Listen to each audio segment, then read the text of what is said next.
keep you on the phone? Is that okay to do? Mike, is that okay? I don't know. Mike, you want to call back? Bert, you want me to call you back in case you have to, go out or something? We usually walk away. The guy from the State's on all the time. We don't even know he's on the phone.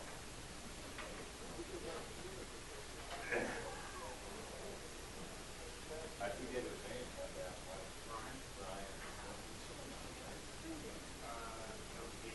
Gabe, that's the guy. Gabe. Is he not on anymore? I didn't know.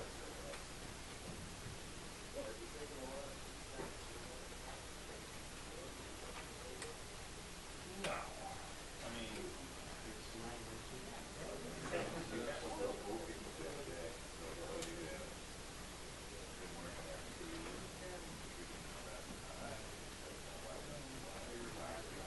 Probably right not. around about it. School and session. First, I was laughing. Hi, how are you? Who's Karen? Hi, Trey. The other Are you thing the? always was the, Oh, okay. I'm sorry. No problem. the slip lane there. The slip lane's not part of the new stuff now, Bert. So that's been done away Hi there, with. Jack. How are you? I'm just talking to I'm him. good. Do you still do Oh. parking disputes? Oh, it doesn't matter. Oh, I'm Used to be sorry. you. I remember that. I haven't had one in We've never quite some had time. anyone I have out a here point of Now we're on. clarification. Confuse me. I didn't know there was a button there. No, the slip line's not in it I've only anymore, had Bert. one ever that I was wondering. But I got a Because the ticket land that we have in is May the, on Broad Street in West. further over it was towards, over 1 on hour, but less Atlantic than 2. Avenue and I now. thought it was 2 hours So we don't until need June the- 1st. we don't need it. So I got an We pass. don't, we don't need it now, technically. You know. Maybe Matt would know. Actually, the selectman probably. It's 1 hour, but I thought in the wintertime it was doubled. The times were doubled. I might just be 7. wrong. Who's not Like here Main yet? Street, I thought Where's was like John? a 1 hour all He's year. here. Where'd he go? No, not even that. I thought that was doubled. 8, John. I'll ask Matt. He's the Andrew's selectman. not here. And who else is Where's would Andy? be coming? Oh, is he in Andy's in New violins? Hampshire at some class. Yeah, he does his violin school every year. Oh, it's not carpentry stuff? It is carpentry, but he makes violins. Oh, making them. Yeah. Not playing them. No, Really? yeah, making them. It's how to finish him. He's actually teaching now. Yeah, oh, He's cool. actually teaching people how. Yeah. That's like I didn't know Fender. that. That's great. Yeah. No, it's pretty amazing. That's unbelievable. Didn't they had an issue with the wood Yeah. like 2 years ago for about Fender guitars? They couldn't, the wood kind of, something happened. Crazy. You would never think of something like that. Like, oh yeah, we got a wood problem. Okay. You can build houses, but you can't build a guitar. Well, I don't know what Special kind wood. goes into it. Some kind of special wood. Who else are we missing besides John? No, there should be able to be John and Barry. 9. Oh, Oh, Barry. yeah, where's Barry? Barry, good.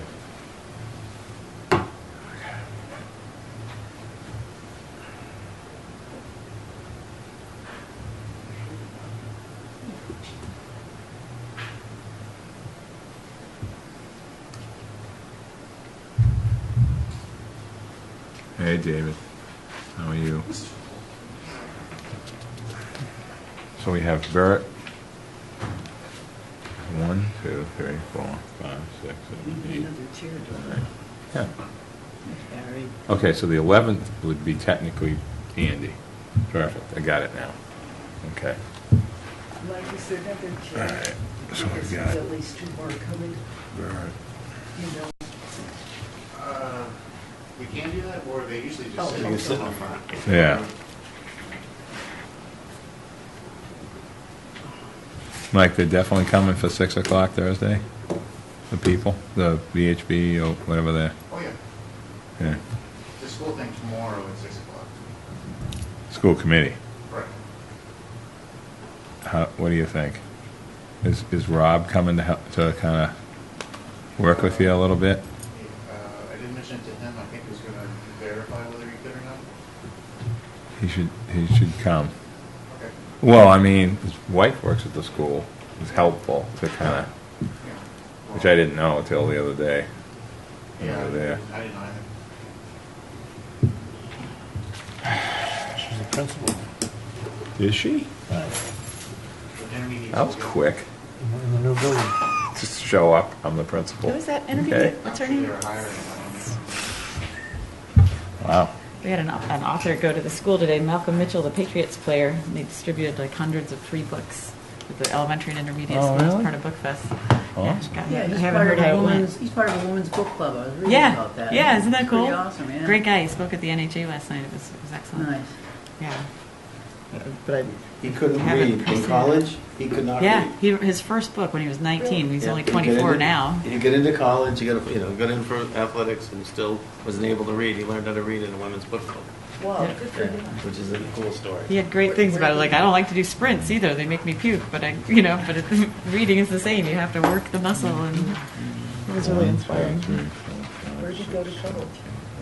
Got it. I don't remember. Somewhere down, George, somewhere down south. Yeah.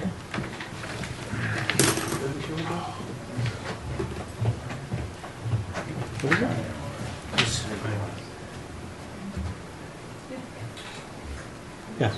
Okay, thank you.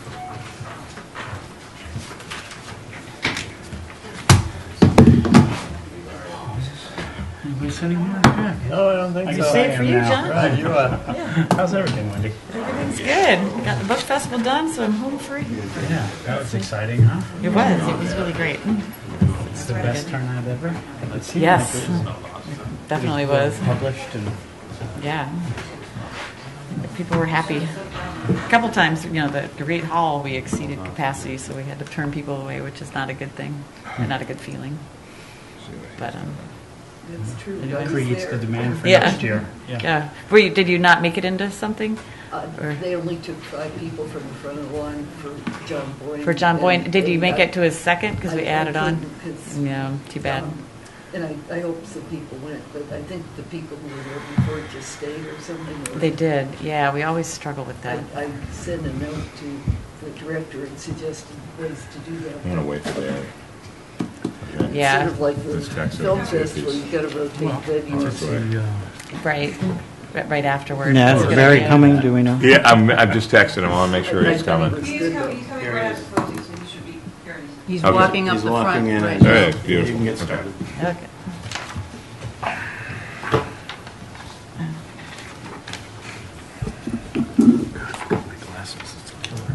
I never remember mine. It's awful. Minor bifocals, you want to try it? get a headache before we leave. Another chair for Barry?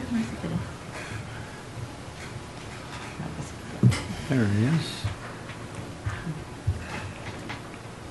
Bert, can you hear us?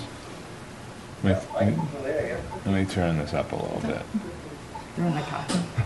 This is like, it's funny you use a landline. Okay. Park a couple sit over of us here? Thank you, there, so Barry. like normal, Oh, there is one. Settling it out. Thank you. Okay, so, let's give Barry a There's enough room to second. slide in here.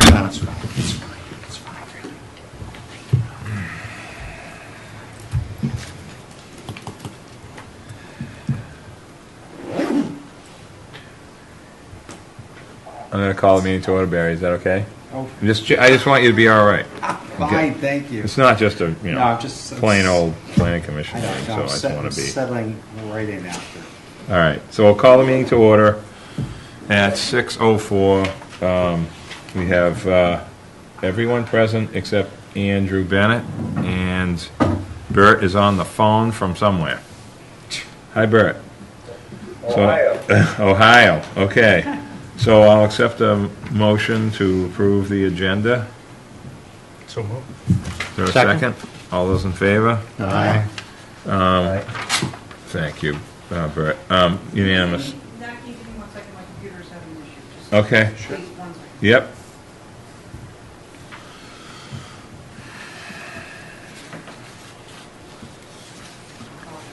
Taking forever to do this.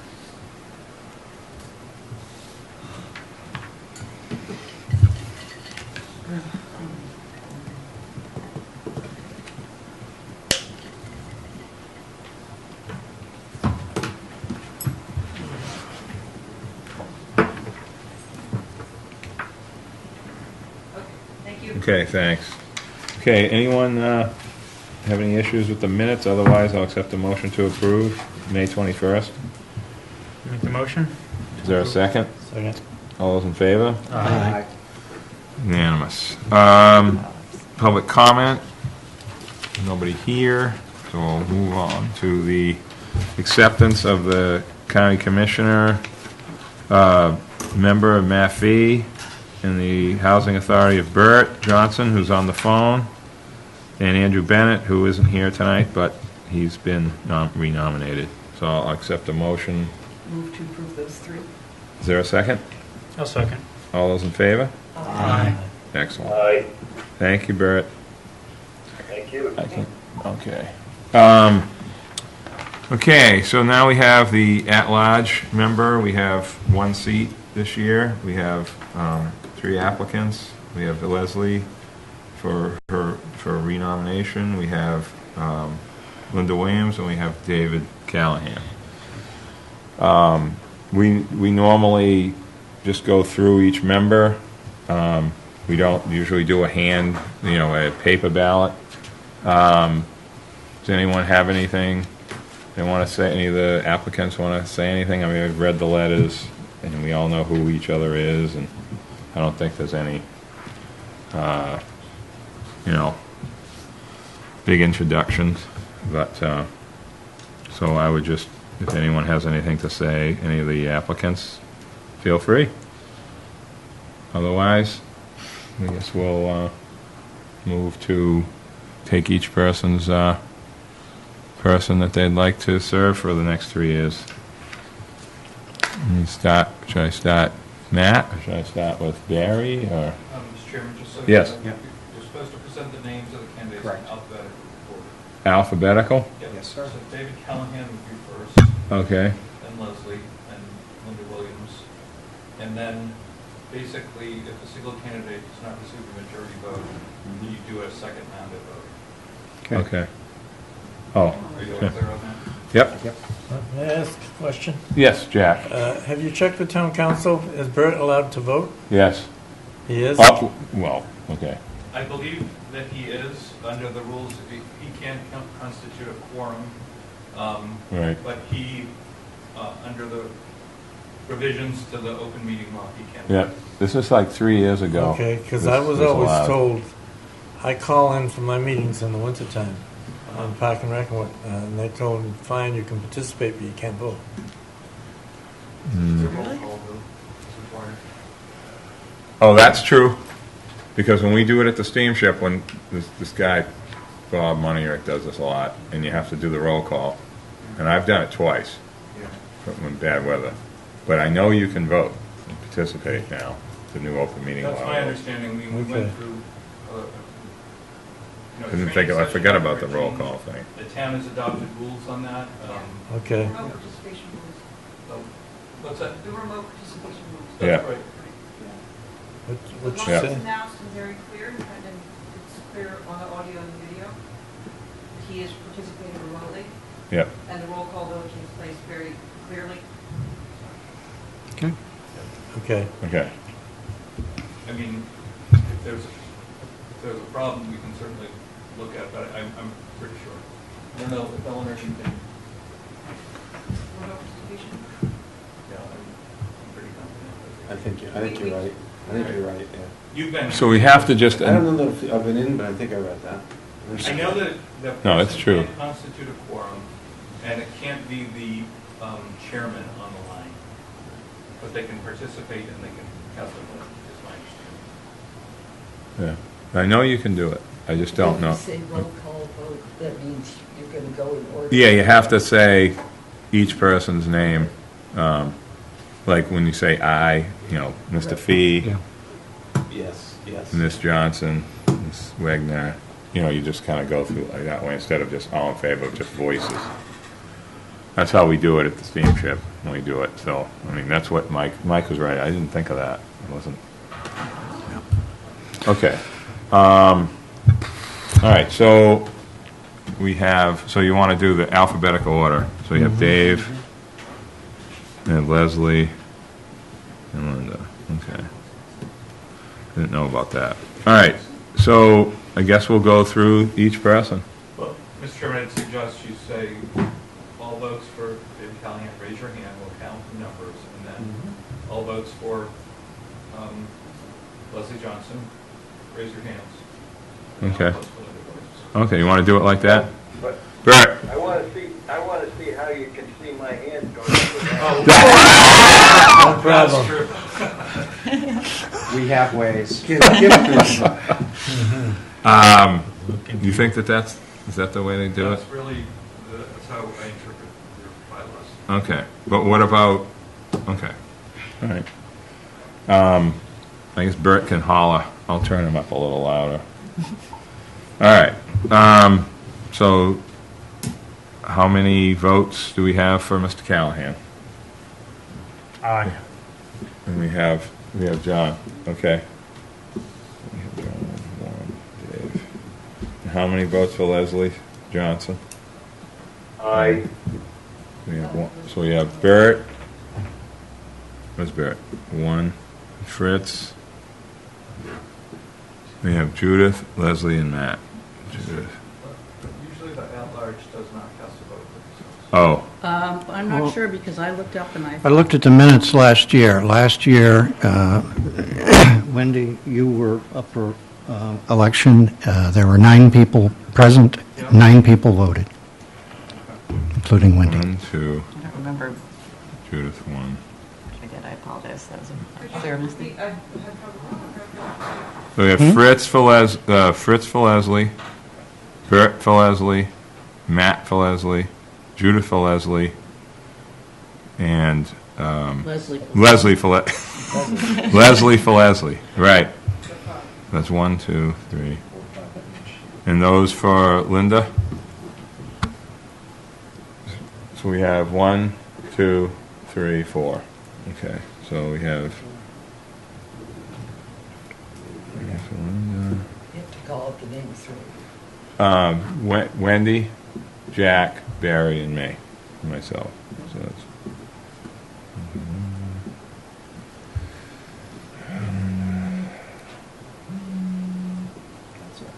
Are you helping me, Eleanor? 1, 2, 3. So we have a tie? No. Okay. So we have Leslie is reappointed. Thank you. 1, 2, right? Yeah. 5. Yeah. Yep. Okay. That was stressful. Yeah. Yes. David. I'm going to withdraw. Can you do that after a vote? I don't think you can do it after a vote. No, Yeah. I don't think you can do that. no. No. I don't think we can do that. But we appreciate, listen, you know what? I appreciate everybody's input and everybody's time, personally. This is just what happens occasionally. Hasn't happened for a few years. So, I would make a comment too. I would appreciate if all the people, keep coming to meetings because Yeah. we never get anybody. I see. And like Carl wanted to be, and I, and then we haven't seen him since. I'm like, Kyle, I begged him. I know. I literally begged him. Kind of begged and him he too, just except I wanted more can't women on do the it commission. But for whatever reason. Okay. Well, just because we all do know each other, and we all really value Yeah, everyone's you have to go to opinions, Stop and Shop. Yes, David, I'm sorry, and then I'll go to Barry. You had your hand up. Oh, I'm sorry. Okay. Barry, go No, ahead. just real quickly, Mr. Chairman, you should be thrilled with the fact that you actually have 3 candidates. That, I know. Yeah. No. I Yeah. understand. That's why I'm saying what I'm saying. And I mean, it's normally there's nobody here for anything, including Right. me. so that's a great Except for thing. Mary, the lady there that drew the new intersection. Okay, so we'll move on. Now, what we normally do with this next thing is I make a motion, or accept a motion for Barry to take over as chairman pro tem for the next proceedings to keep everything smooth. That's how we normally do it for anyone that's new. Is there a second? Second. All those in favor? Aye. Aye. Unanimous, Eleanor. Thank you. All right, so thank you, Mr. Lowell, I appreciate it. Right now, we're going to move to election of officers. We're going to talk about the chair initially, then the vice chair. So at this moment, regarding the chairperson, you have a letter of submittal from Mr. Lowell. Is there any other candidates that are out there at the moment. Any further nominations on this? Move to close nominations. So Second. moved and seconded? Second. Yeah. All those- Quick question. Yeah. Is the Board of Selectmen, the chair and the vice chair both work on the agenda and do that? Do you do that in this commission? Well, I mean, they check in with Okay. So, each item Yeah. that's coming up. Okay. It's whether it's Mike, Andrew, yeah, so you work with Mixed so together. if there's a vice chair, they'll work with you and with whoever is appropriate at the time. Is that? it can be that way. I mean, Okay. Recently, the vice chair hasn't had much of an active role, I would say. so I think I've missed So one is meeting. as active as they want to be? Yeah. Okay. Right, Okay. that's a Fine. better way to put it. Okay. Matt, I had the sense the select board is, hope on some of your agendas suggested the select board would like to work more closely with this commission or the planning board, is that Trying to right? work on too? it. So I think having more involvement probably is a good idea. Well, that's, yeah. Yeah, thanks. I Communication. mean, you have to remember, the planning commission is this stuff with Mike, then we have special meetings for like the UPWP, you've seen that. Yeah. Like some of this stuff that's, you see in the paper, but it's, has to be legally out there for a Right, certain right. amount of time for public Yep. comment. So it's sort of like we have to have meetings that are basically set up. So if there's if there's an agenda item that someone wants, other than what is already being put, you just have to just ask and we'll do it, you know? All right. Okay. Is that we're starting basically to get- right, Barry? Yeah, we're starting to get slightly off tangent, so I want to bring things back to where they were. if you Yeah. don't mind. Thank you very much. Okay. So nominations are closed at this point. It's almost foolish to ask this, so do it a different way, but all those in favor, please say aye. Aye. Those opposed? Ayes have unanimously. Thank you. All right, congratulations, Mr. Wall. Thank That leaves an opening for the vice chair. I think we did Bert didn't vote, but, well, Well, I vote yes. okay. Thank you. Let me see your hand.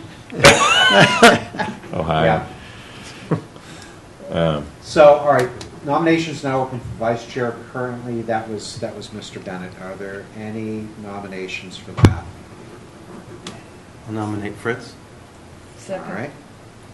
Then it doesn't have to be a second for nominations. Yeah, you just gotta just go has to be- through. Okay. All No, right. And Mr. Bennett did not submit a letter of. Yeah, I So- talked to him, well, by text, but he's fine with somebody new, he told me yesterday. Okay, thank you for mentioning Yeah. that at this point.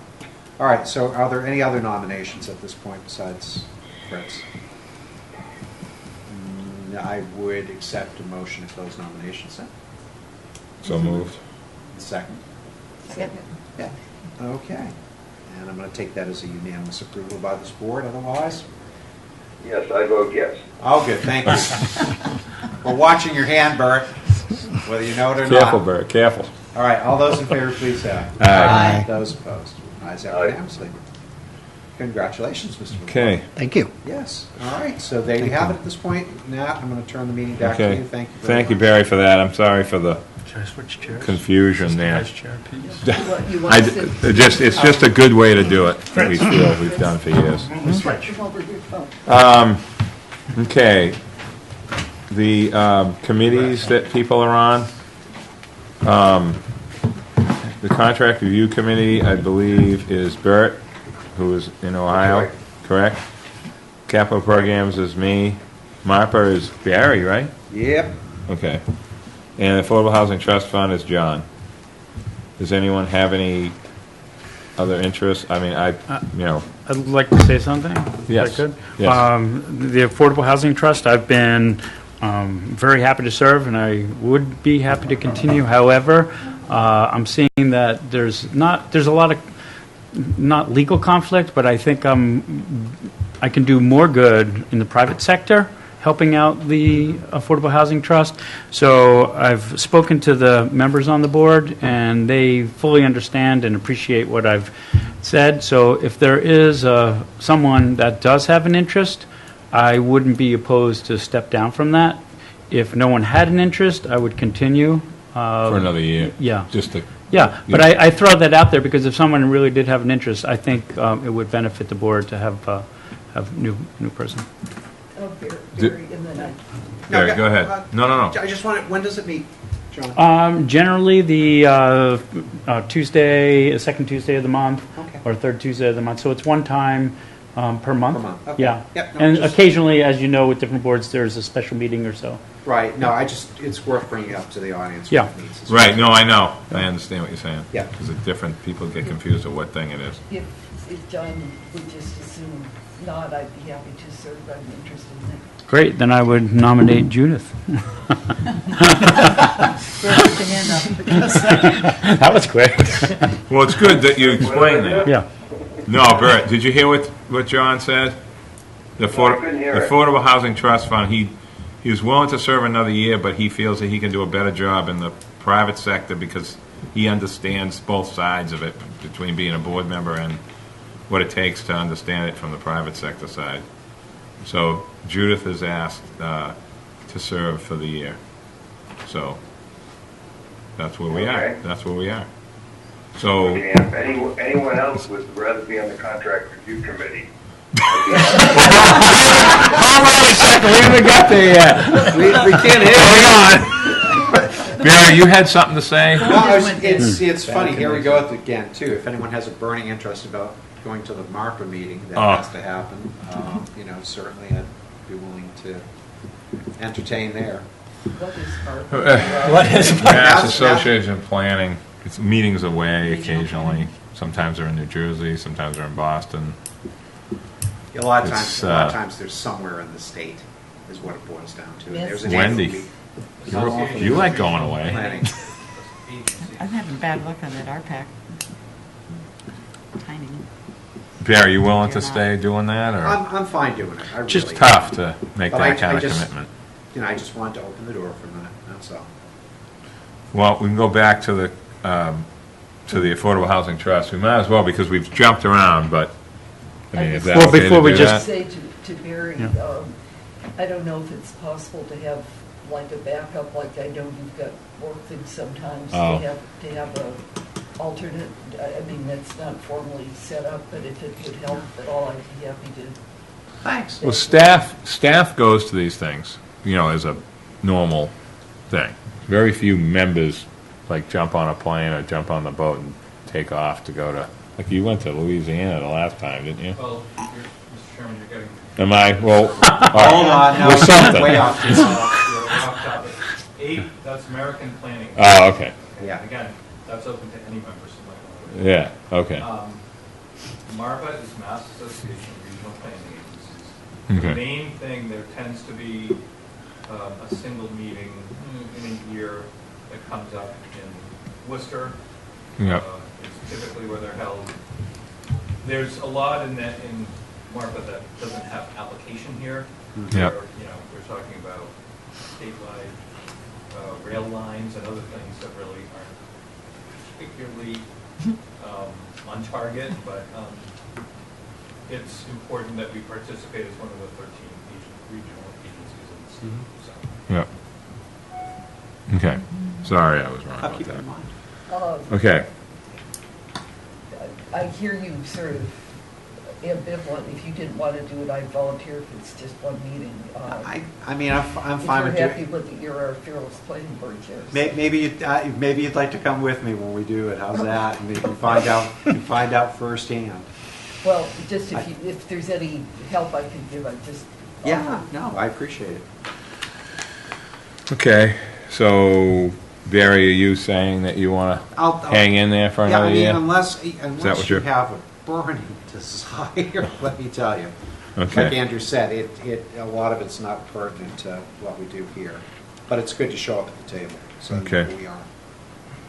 Okay, so I'll accept the motion for Barry to be the MARPA representative for the next year then. So move. Is there a second? All those in favor? Aye. Thank you. Those opposed? Bert, Aye. can you hear Bert? Okay. I can, but the person I can't hear is Barry. He needs to stand up straight and project. Okay, Bert. Boy Scout leader. Okay. Okay, as far as the Capcom, I like to kind of give little reports on that. I've been on that now for, I think it's 2. It could be 3, but I forgot. But I think it's 2. And I'll tell you, no, it's 3 now. It is 3. This is really getting, how do I say this, revised. It's being enhanced.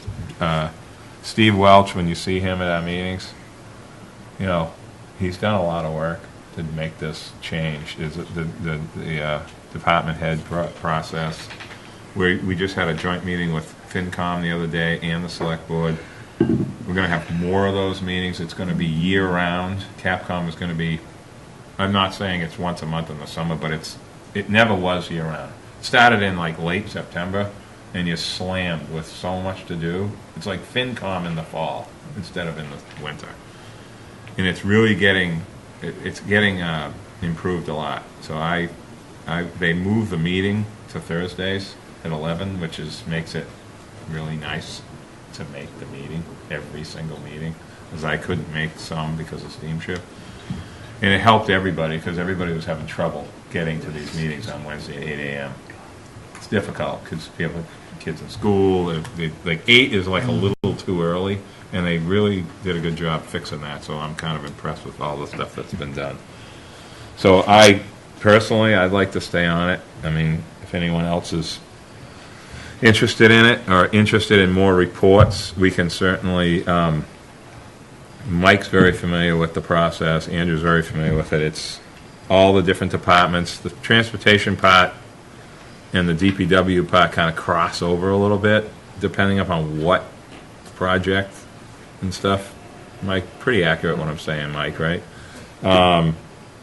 So we can, it's something that everybody is interested in. It's just narrowed down to this committee and how it starts to get to special town meeting this year, and we'll have a whole bunch more stuff in the fall for regular town meeting. I think it'd be great if you give us more information. Yeah. Yeah, we could do that. I mean, Mike, you get all those emails for the transportation stuff, but we could probably. If we could just put it on the agenda periodically or whenever. We can ask Steve. We can ask Steve at our next meeting about that. What some of the stuff that goes on. It's very helpful, and try to give some kind of report because it's kind of crosses over between planning board and planning commission as well. So, am I accurate, Jack? You used to be on all this stuff. It's really gotten more. Yeah, it is. Tone. It's better now. It's a different I don't know how to. I don't have the right language, but today. they're making it more precise. I'm impressed with what they've I done. think for the benefit of the people who aren't on the planning board, it would be nice that there'd be some sort of a periodic presentation or whatever summary given for this group. Yeah, stuff that's pertaining to planning or transportation.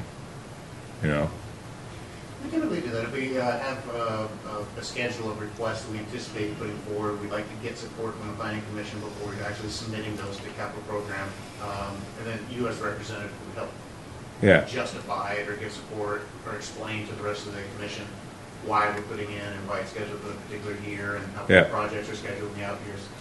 I mean, we don't need to talk about like the island home at the Planning Commission, but some of the stuff that's kind of directly impacted by this board or the planning board, especially with last year's situation with the Old South corridor, Mike.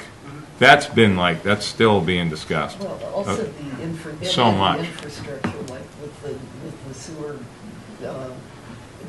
impact. Yeah, and things. I mean, it's just we need to be alert to all that. The sewer stuff is complicated because you have old stuff. David Gray has some. Then all of a sudden there's something else coming in for something different. I mean, it's not. That's more town admin, in my opinion. But I hear what you're saying. But there's a lot of different pieces that are transportation related, like the sidewalk stuff, for example, is all really through town administration, mostly, but a little bit of us, I guess, Mike. But I mean, that's all select board. In town meeting with the money that we got for the sidewalks. But I mean, it's still part of us a little bit. So I think, Maybe we could work on that, Mike, with Steve and Julia, or we can talk about it at the next meeting. We have a meeting, let's see, now, when is it? It's a couple, 3 weeks from now, I think. I just got something. Program? It's not, no, I'll check into this with Steve. We're gonna see Steve next week, so, well, not next week, July 9th. Oh, no, Thursday night, we're gonna see him this week, with that meeting on Thursday at 5. So I can ask him about that.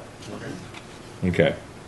All right, Do we need to motion to reappoint you? yes, I move to if that's okay. I certainly appreciate it. Second. All those in favor? Aye. Thank you very much. Aye. Thank you, Bert. Forgot about you. So we've sort of gone around in circles, but everything is covered under this one. So we'll go to item E, Mike. So simple to discuss roundabouts. And I thought we were all set. Contract review? Yeah. You nominated Bert? Yes, we did. Oh. Oh, no, wait a minute. Bert, And did we didn't nominate you. We didn't nominate you, did we? So Yeah, we did moved, with sir. Andy. Second. Yeah, I thought you mentioned my name in the beginning. and I was Okay. up to not We'll reappointment. re-vote again. All those in favor? All right. Those opposed? Unanimous, Bert. Did we officially vote in Judith? Yeah. Yes, we did. Okay. We voted in Judith for the, I don't think, for, Hold on. affordable I know housing. we agreed to. you're nominated. and I want to make sure it's solid. Okay.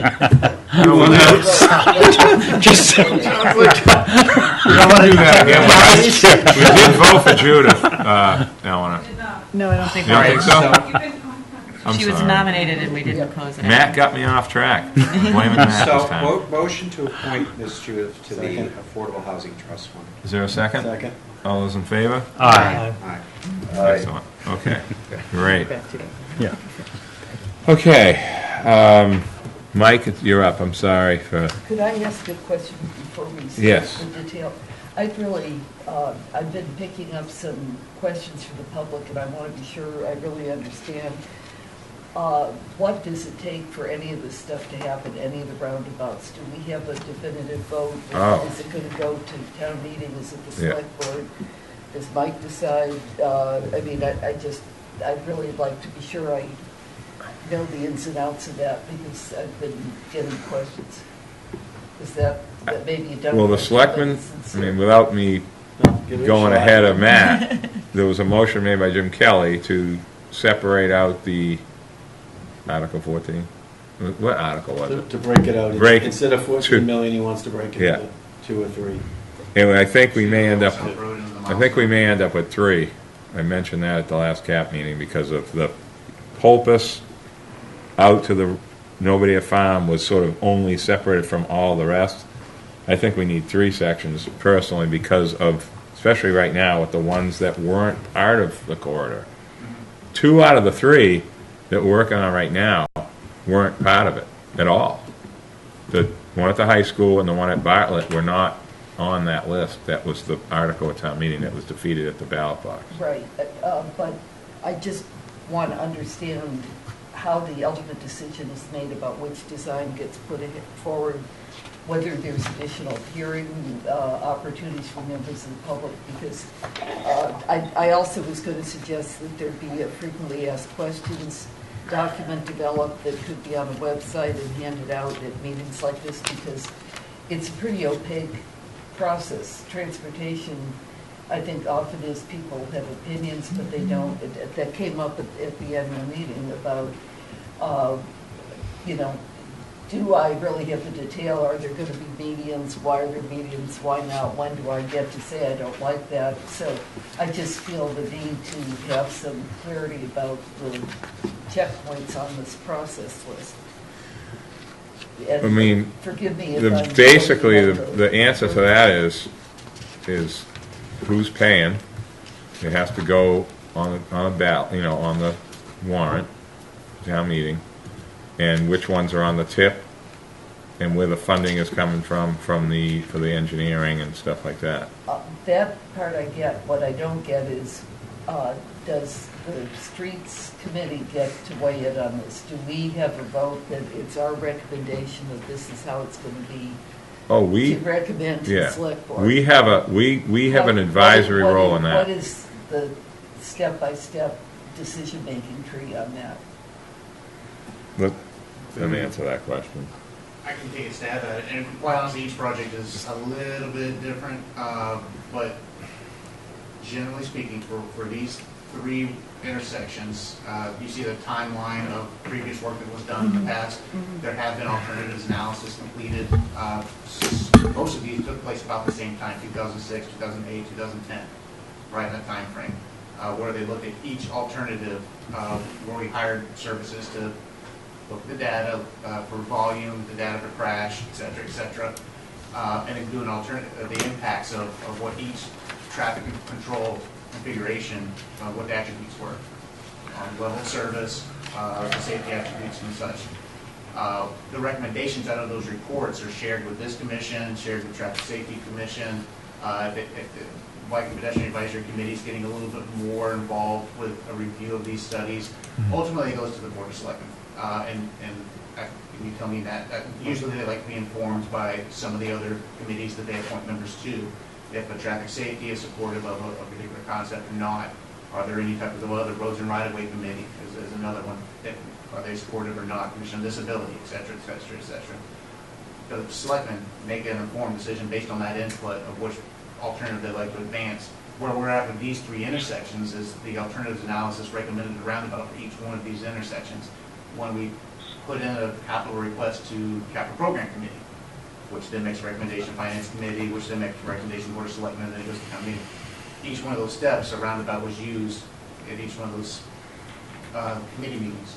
And I should back up and say that the studies themselves we do try to advertise that this commission and other commissions are reviewing those studies, and the public is invited to attend those meetings. But that's the democracy we have for choosing those intersection configurations as we go through just an unbelievable number of committee process. Ultimately, it does go to a town meeting to have funds appropriated as it does. Sometimes it goes to a ballot vote. Sometimes it doesn't, depending on how the funding is split. But for each one of these 3 explain that point, please? How the funding is split? How that affects where the decision lies? If there's an override, it will go to the ballot. Okay. If there's not an override needed and it's within the existing budget, then town meeting is to appropriate funds, Article 10 of town meeting. And if it's state money or federal money, is there still that vote locally whether to accept the money? This commission gets that vote. Yeah, on the State tip and federal ones. Funds. Yeah. This commission makes that vote. Ultimately, when it does go to a construction agreement, Board of Selectmen. the town manager actually signs the documents on behalf of the town to execute the right to initiate construction, and there's various liabilities involved with construction, like overages and things like this. So certain liabilities are assumed there. The town manager has the authority to authorize. If it is in the tip, does that mean it's inexorably moving ahead? If the Or is it construction going to go would- to annual meeting in addition? Doesn't go to town meeting when it's a tip, Okay. but we pay the engineering. Yeah, that's the caveat. That's the catch. When we use their money, we have to pay for everything that got it to construction. Well, just the complexity of what you've described, I think it really would be helpful to have some kind of a process map so people understand that. Just the number of people I've run into that have questions or observations about it, it just makes me think that however you may know the ins and outs of it, a lot of the citizens don't really have a very clear sense of it. But that isn't new. I hate to say it, it's Well, difficult. I You know how many don't think times it's I've been, new. you know, I had 2 questions this week, well, this past week. Why are we building a new police station? No, I'm serious. I had 2 questions. Why are we building a new police station? Because it's a fire station. We're building a fire department. I mean, this is people that live here. So, Judith, that's the answer to your questions. Well, It's tough. Well, It's tough. I own that, I believe that, but I mean- what I'm saying is, there's a lot of stuff in this world that's very complicated, a lot of stuff people may have passing interest, but if you could have a map or some, a diagram or something for people to be aware of it, I think we sort of owe it to the public to try to provide the best insights. Well, one of the biggest misconceptions is how articles are written. Now that 14 million, that was an authorization to borrow, Right, I know that. but people weren't listening. How do you say that at the ballot box? There is probably, the language was probably on it, but you have to understand what it really means versus an override. That was not a direct override. That stuff was going to go out to bid like the sewer did, and it was 18 million less than we made authorization to borrow for the Shimo Monomoy, right? I'm just using that as an example because it's new, right? And that's how that was going to be. All those projects, if that was approved at the ballot box, each project, Mike, would have been bid, correct? Not just that, but It wouldn't- about a third of that request would probably could have been covered. through Sorry, grant money. Barry. I'm sorry, Barry. You're way over there. You should sit in the front like normal. My hand's up too. I You didn't could see. apologize to me. Go ahead. No. I didn't see yours. Barry was probably first. No, go ahead. Go Couldn't ahead. see him. Wendy, go ahead. I'm sorry. I'm trying to answer Judith's question. 'Cause Mine she's isn't new. pressing at all. It was just Okay. a comment about, like I remember back in the day when we had like Jenny Garneau doing, public outreach, and Yeah. was that for the master plan? Yeah. Was that the last time there's been sort of a PR somebody kind of doing that?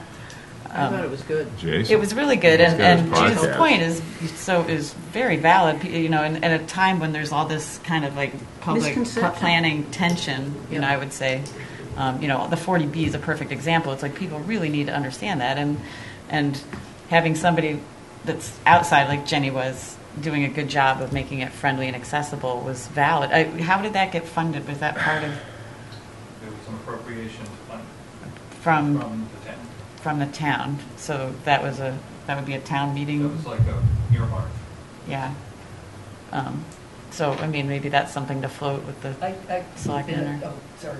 Barry, no, just real quick. Barry, go ahead. And then we can come back. I'll let, no, go ahead, finish your Judith, I comments. was just going to say, I wonder if there's a master's of regional planning student out there that could be Summer. a great independent Oh. study or a project or That's a good idea. something like a seminar project, because they're going to have to grow up to be like you all at some point, and that's the kind of thing they would be more savvy on social media, other use of video, that kind of thing.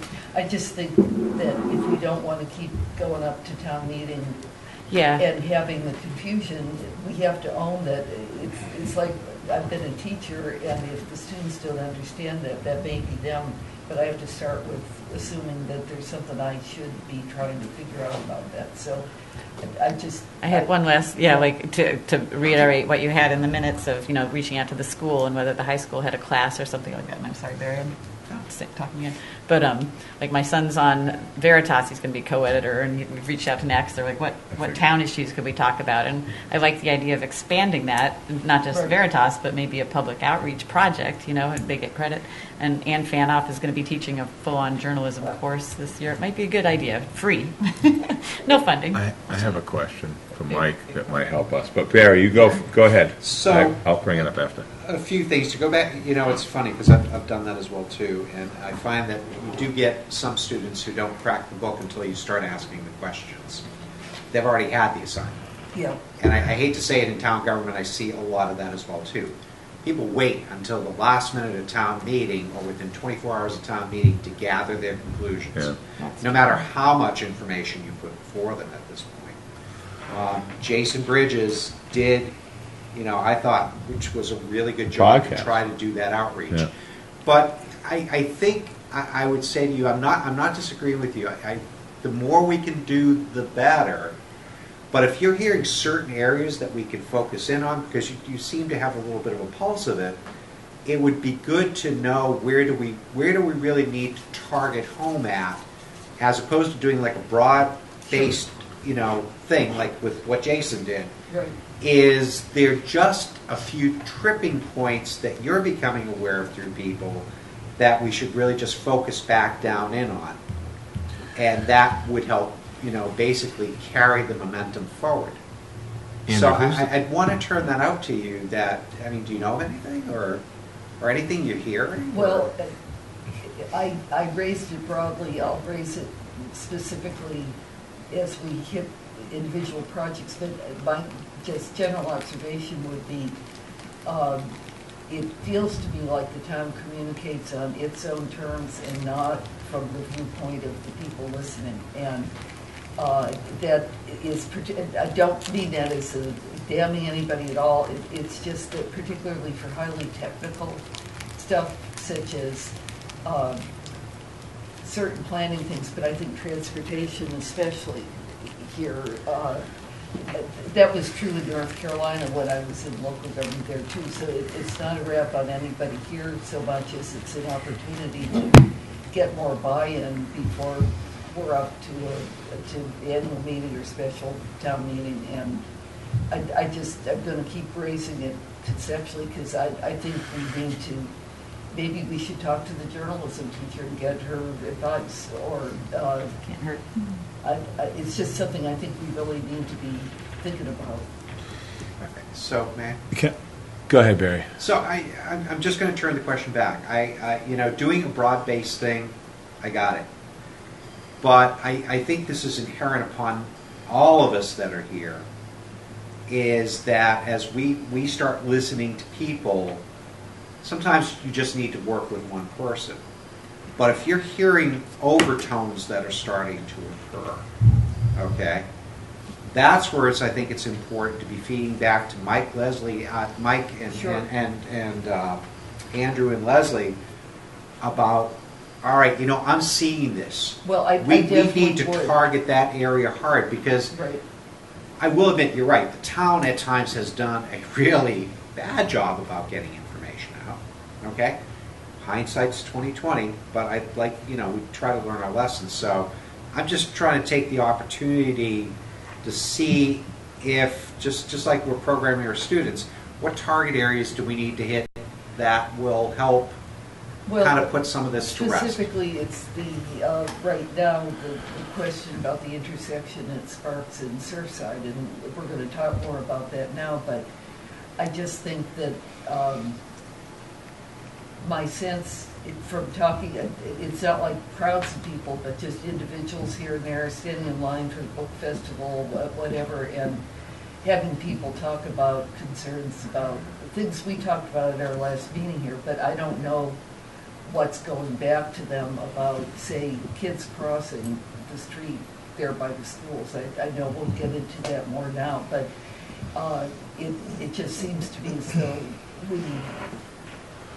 if we're thinking about what we're doing for a year, it may be that I'd like to have some measurable goals about, like the select board's goals for strategic planning, that if we could have some goals about effective communication with the public and assess whether we're getting things across. Now, that may just be my opinion, I don't know. I just wanted to raise it here. I don't want to belabor it. No, you're fine. You're not belaboring anything. Mr. Chairman, can I? Go ahead, Fritz.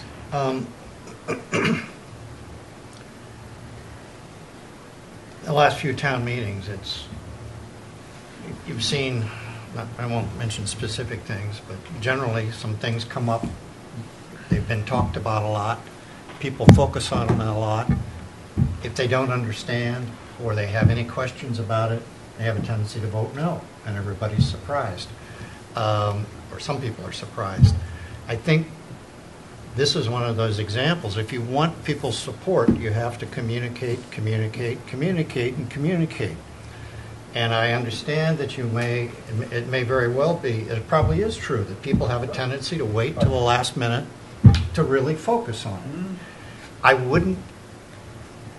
Just general comments I hear from people. I would not assume, because you're not hearing anything negative about roundabouts, that everybody's in favor of.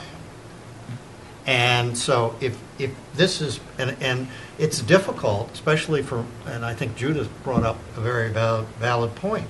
It's difficult when you sit on the planning board or the planning commission and somebody looks to you and asks a question and says, Fritz, tell me about the rotaries. What's the process? Where is it and where is it going? And when is it all going to happen? And I have to look at them and say, I don't know. When's it going to happen? I'd love to be able to answer that. That's the thing. You're telling the truth when you say you don't know. But Yeah, I don't know. but but that's what Judith was pointing out. I'm sitting here on this committee, and I don't know what the process is. It's back to the drawing board and starting over for certain ones, or other projects too. I mean, we've been trying to get, I mean, look at the Island Home. There are other town things. 37 Washington, the Harbor Master Building has been back and forth. Phil Stambaugh was the chairman then. It's like now all of a sudden there's an answer. It's not just the transportation, but I hear what you're saying. I think the biggest issue is Facebook. We can't keep up to social media now. When Jason did those podcasts on the roundabout, he had 1,700 hits in 2 days. We haven't had 1,700 people at a planning commission meeting total since I started. I bet we haven't had 770, let alone 1,700. I mean, that's big. It's just we're catching up to how people are. But 6 fairgrounds, nobody knew. No one knew anything. I mean, what do you even say to that? I mean, if it's just, who's the communication person now, Andrew? The outreach, whatever that title is. I think Is it the girl? It's her, right? Who juggles all kinds of. She's not just doing that though. She has a regular. I don't want to say real job, but other She does job. a lot of minutes. Yeah. She does a ton of minutes as well. She's the one that's assistant in the the one, office. Erica? No, she sits behind her desk there. So Florencia. Florencia. You have to. There's We 3 don't have people in there. either, Mr. Chairman. Yep. So, I mean, you see other towns and cities have actual PR positions. Yeah. Public relations people that go out, communicate, do all this communication that you're talking about. I mean, I think that it's pretty clear from I don't think that you should ever think that these transportation projects are going to be A, then B, then Yeah, C, then it's D. not. They don't work that way in the state. I'm telling you right now. Mike knows that more than anything. It's really kind of all these balls in the air, and then something aligns, and it happens. Then somebody writes a check for Hummock Pond. I will tell you that we're here with this particular 3 projects because one of our new staff people brought up a very valid point that let's advertise all 3 at once. It'll be efficient, and we can save money with the consultants, and that's true. But the downside of that is then it's said, oh my God, we're doing 3 things at once, and everyone's going crazy. So there's, when we do try to do some of these things for efficiency purposes, there's the downside. And we've learned that's what we learned with zoning. We can't do zoning all at once. We have to do it in small individual pieces. And if you look at the history here, I mean, I don't think it's surprising that brand new members don't know all this history. It's taken a long time over all of your times to get it. I mean, we can certainly schedule times to go over these individual projects, but each one is different. And I looked at Surfside Road and Bartlett Road, that did go to town meeting. There were land acquisitions, and it said land acquisitions for a roundabout at this location. It's not like that was hidden or opaque or anything. It took some serious doing to do that. And there's 10 years at Four Corners, 10 years of design from the first I think it's more than 10. alternative analysis. And in the end, the Planning Commission makes a recommendation to implementing authorities. That's the Board of Selectmen either acting in their capacity as the Public Works, the Board of Public Works if it's a town road, or the county commissioners, and they adopt final plan. So that's the role of the commission. I mean, step by step about, we have 25% design hearings. I mean, there's a lot of hearings that get us before we get a recommendation, and I think we could certainly outline that. And another thing I want to just quickly say before I go to Barry, Andrew, this is to help answer Judith's question. We have money appropriated for some things that are just sitting in accounts, like the money for Boulevard there, way back, and it just sort of hung out because we weren't really doing anything yet. There is the in-town bike path. It was tip, and now we're looking at writing a check for the rest of it. because Tip is going to gobble up with the Bartlett. Now this new lady at the school is saying we should switch to the other one. It's like Andrew was just saying, new people don't know that we've already tried to do all this stuff already. We've already tried to, this is like we're on what, round 4 or 5 of the high school intersection? It could be more. It's been a while, and we had different land issues. Now we have an agreement with the hospital so we can move it over, so that's new. That wasn't the original plan. It was the slip lane that Bert was talking about before the meeting started. That's what he was talking about. So there's a history to some of this stuff. This isn't just yesterday. The Milestone Roundabout, Milestone Rotary, switching to a roundabout, was when Arch McCall was on the Planning Commission. And I felt really bad for Mike because I knew he was going to get beaten up. But we hadn't seen a roundabout yet. That was before the roundabout at the post office. But the public wasn't ready. And to Fritz's point a minute ago, I have to tell you, I thought we were ready for roundabouts. As a community, I thought we were like gung-ho because they work. And now people call them rotaries and they're angry. It's like, I didn't think that would happen. After because the they summer. work. Yeah. You After can't the argue summer, that. they'll be back on the bandwagon. I can't So we'll understand see. how people don't think I they think a lot of work. people are for them. It's not like we're building skyscrapers having a roundabout. There's no like. Put one in the middle of the Stop and Shop parking lot then. We just got 3 exits. We only had 2 before. And Did that was I- the only way to build a building. Mr. Jerry, Chair? go Oh, ahead. sorry. No, You you were know back what? there. I definitely want you to come back to me in a few minutes, but this is really important just to kind of hear where this is taking Well, itself off. I want to get So back on the money thing that Well- that Judith was asking Mike. And I I think just- that this is important. Brian Turbot, Finance Director, is very, very good at explaining who's paying, how this all works with each project. We don't have it's hard to get that information, to be just sort of on Facebook, let alone anything else. You know what I'm saying? Yes. So this stuff comes up, but it sort of happens after the finance committee's reviewed everything, which is February, March of before town meeting, before the warrant goes to print. So it's complicated. This isn't that easy. There's no secret bullet, silver bullet, as Andrew would say. There's no perfect plan. I mean, how many times has the transportation plan changed? I mean, how long has Tom Nevers been being asked for? You know what I mean? And it's just, Late 70s. yeah. I mean, you see what I mean? We've been trying to do a Tom Nevers bike pass since the 70s. Still isn't done yet. And it's probably not going to be for a while, just because. Hey, that's Bert, sorry, Bert.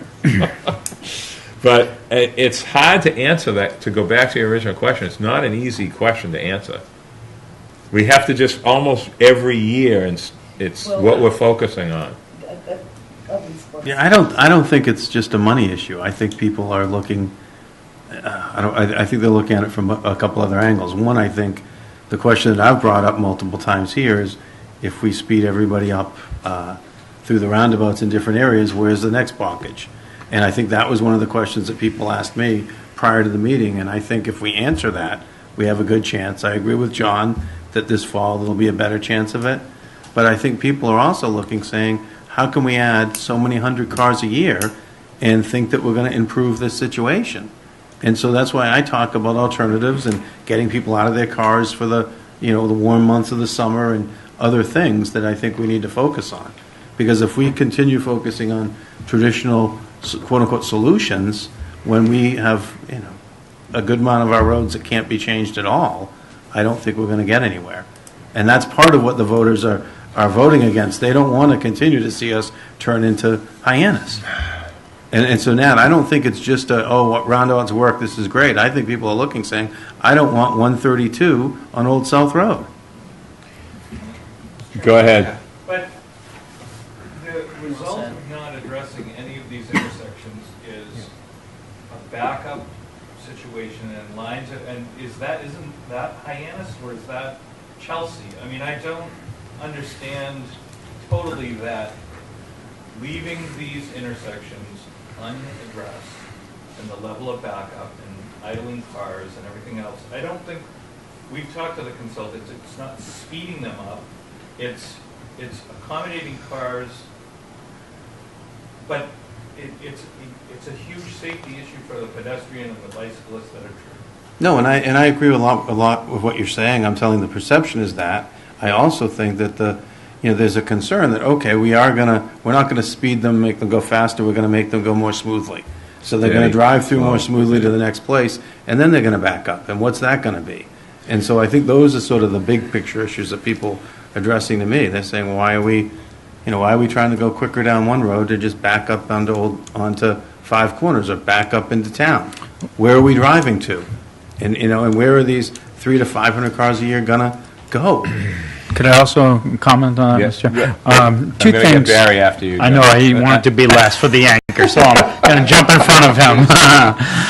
Just to address I understand, Matt, what you're talking about with the Rotary, especially why move something faster to go nowhere? And I harp on that from the example you gave many, many meetings ago. There's only one place into town from the Rotary, and if it's backed up there, it doesn't matter what you do, you're still going to be backed up there. So you can make that Rotary faster. But what I'd like to add is just the quality of life and the traffic flow throughout the year. Everyone thinks we're focusing on adding roundabouts just to appease the summertime community. Well, I have to tell you, just in the last month, I've lived on Fairgrounds Road temporarily, so I've been very, very close to what's happening on Old South Road and Fairgrounds every morning, and this is not even the summer. I come out Fairgrounds, I make a right onto Old South. Two things. Number one, I literally counted 76 cars backed up, and that wasn't even from Fairgrounds going to the Rotary. And here we are in the beginning of June. We're not even in the summer season. We're not in the traffic. So I just think for the quality right now, and yes, is it 8 o'clock in the morning, is school time, and there's a short-lived period of traffic? Absolutely. But in that time, if you had a roundabout there, going forth and flowing, I think it would make a lot of people a little easier with that traffic and throughout the day. Not even to mention what's going to happen if and when Six Fairgrounds happens to get done. But also in changing a subject, I just wanted to comment while I have my 15 minutes here. PR. People are saying social media, PR.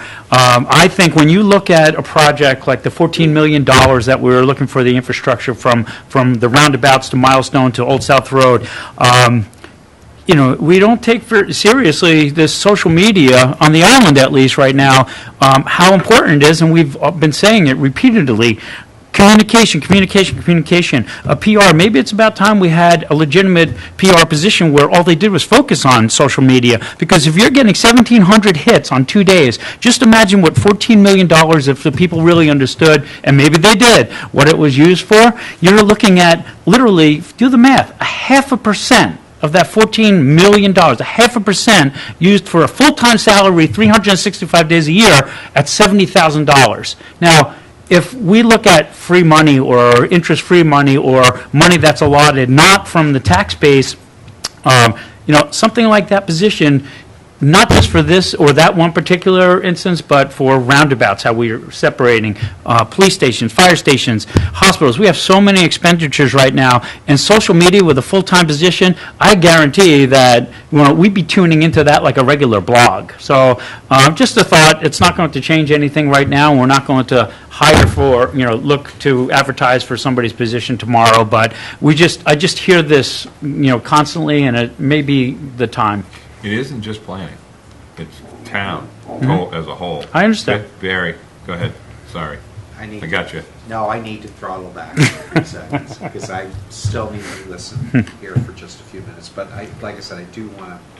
There's a lot of things coming out of this. I mean, we could talk about this all night. Every time we have a meeting, I feel like I caused this to happen, but I don't think I did this time. Well,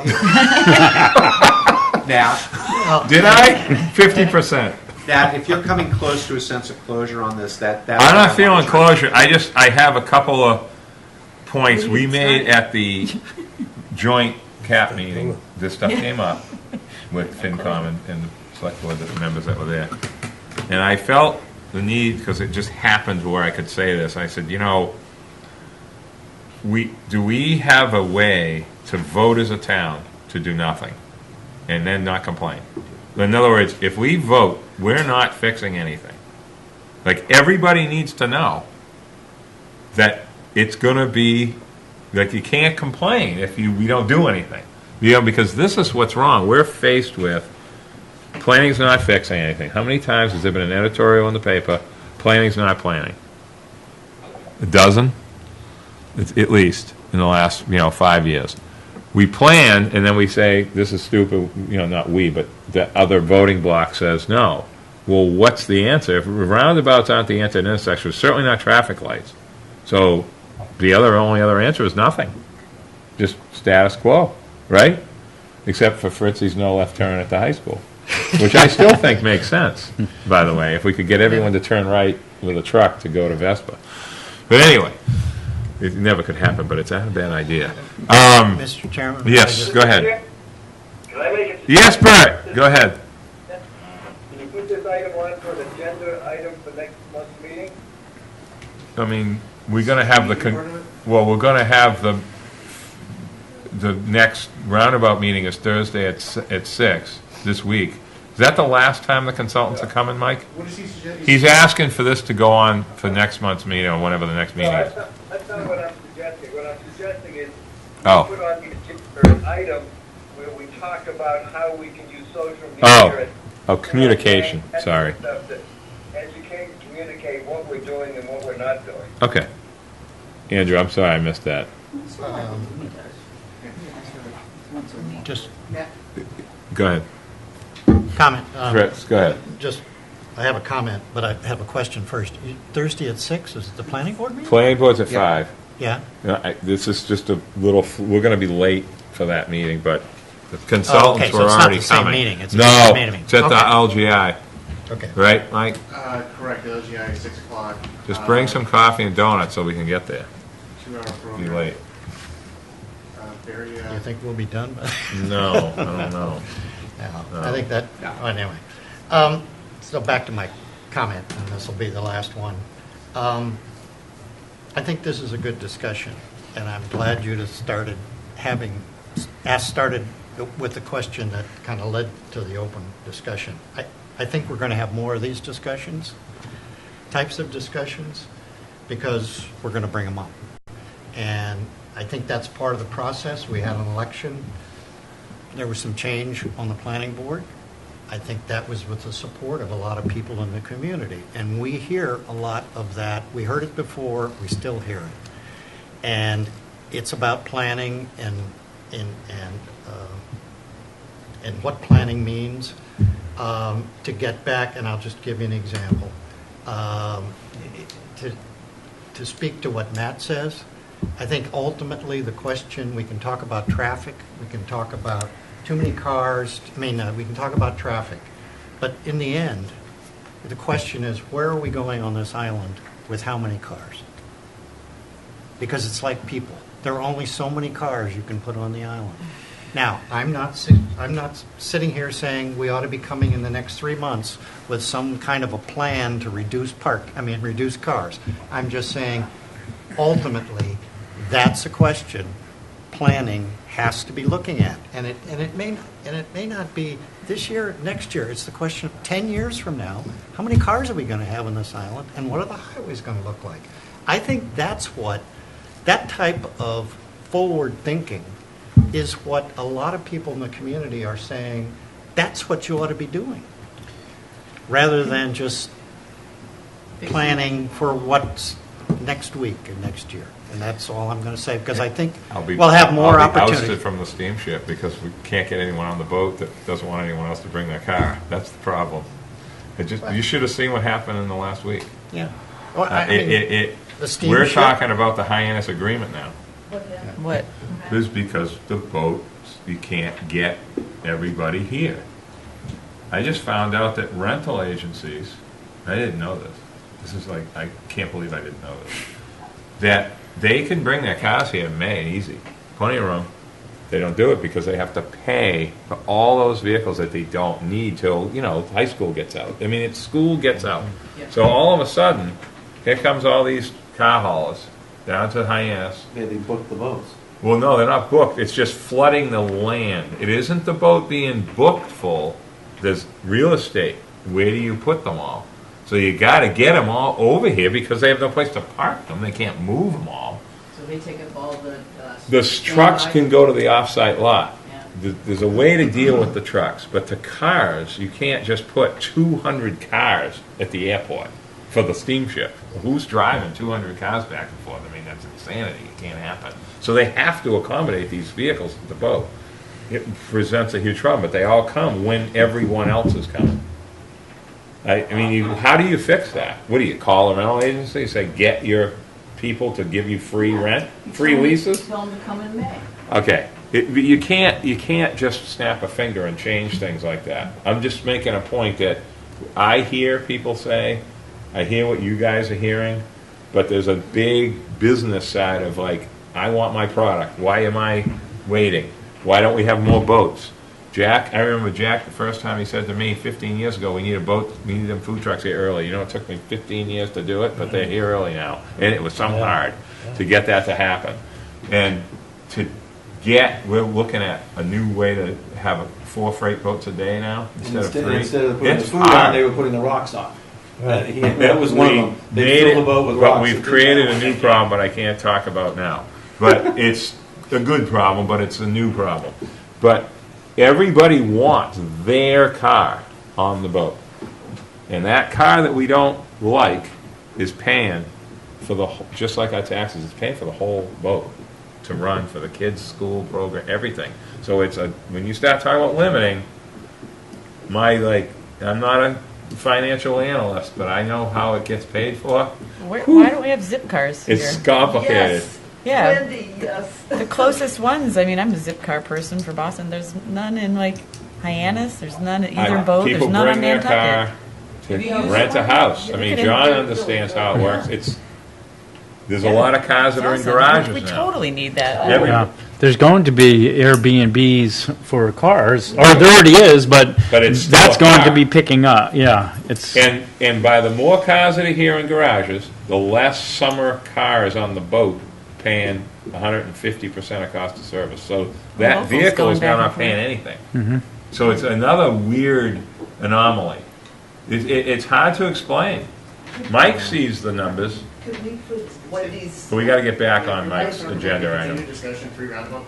No, we got to get back. We're going to skip Sorry, that. Mike. Sorry, Mike. It's growing. Go ahead. Then Yeah, we'll get all back right. to Mike. Through you, Mr. Chairman, I've got a question. How many of you drove here tonight? Be Oh, honest. I remember that question. Raise your hand. Who drove? Even Andrew drove. He walked to the meeting from the other office. Wendy, how'd you get here? Of course we drove, Barry. I Thank you. All I right. have more so- cars all right, than anyone. All right. Hey, Mr. Chairman, I didn't take my car. Good. I'm so proud of you. going to drive to the meeting. Hey, And I Bart, never how knew did- we could dial in. I could Excuse have me. dialed in from home. Yeah, all right, listen. Can you just give me a few moments because Yeah. we seem to keep going off tangent here at times. Okay? I just want to put some things together. I want to know how Bert got to Ohio. I don't think he walked. But anyways, here's the thing. For as long as I've been hanging around here, 2 things begin to happen. Okay, you want to solve the problem about cars. Okay, but really 2 things begin to happen. Is it starts breaking down every time we get to what are you doing to solve the problem? Not what everyone else needs to do, but what are you doing? Are you leading by example by taking a bike, taking the bus, taking a taxi, walking?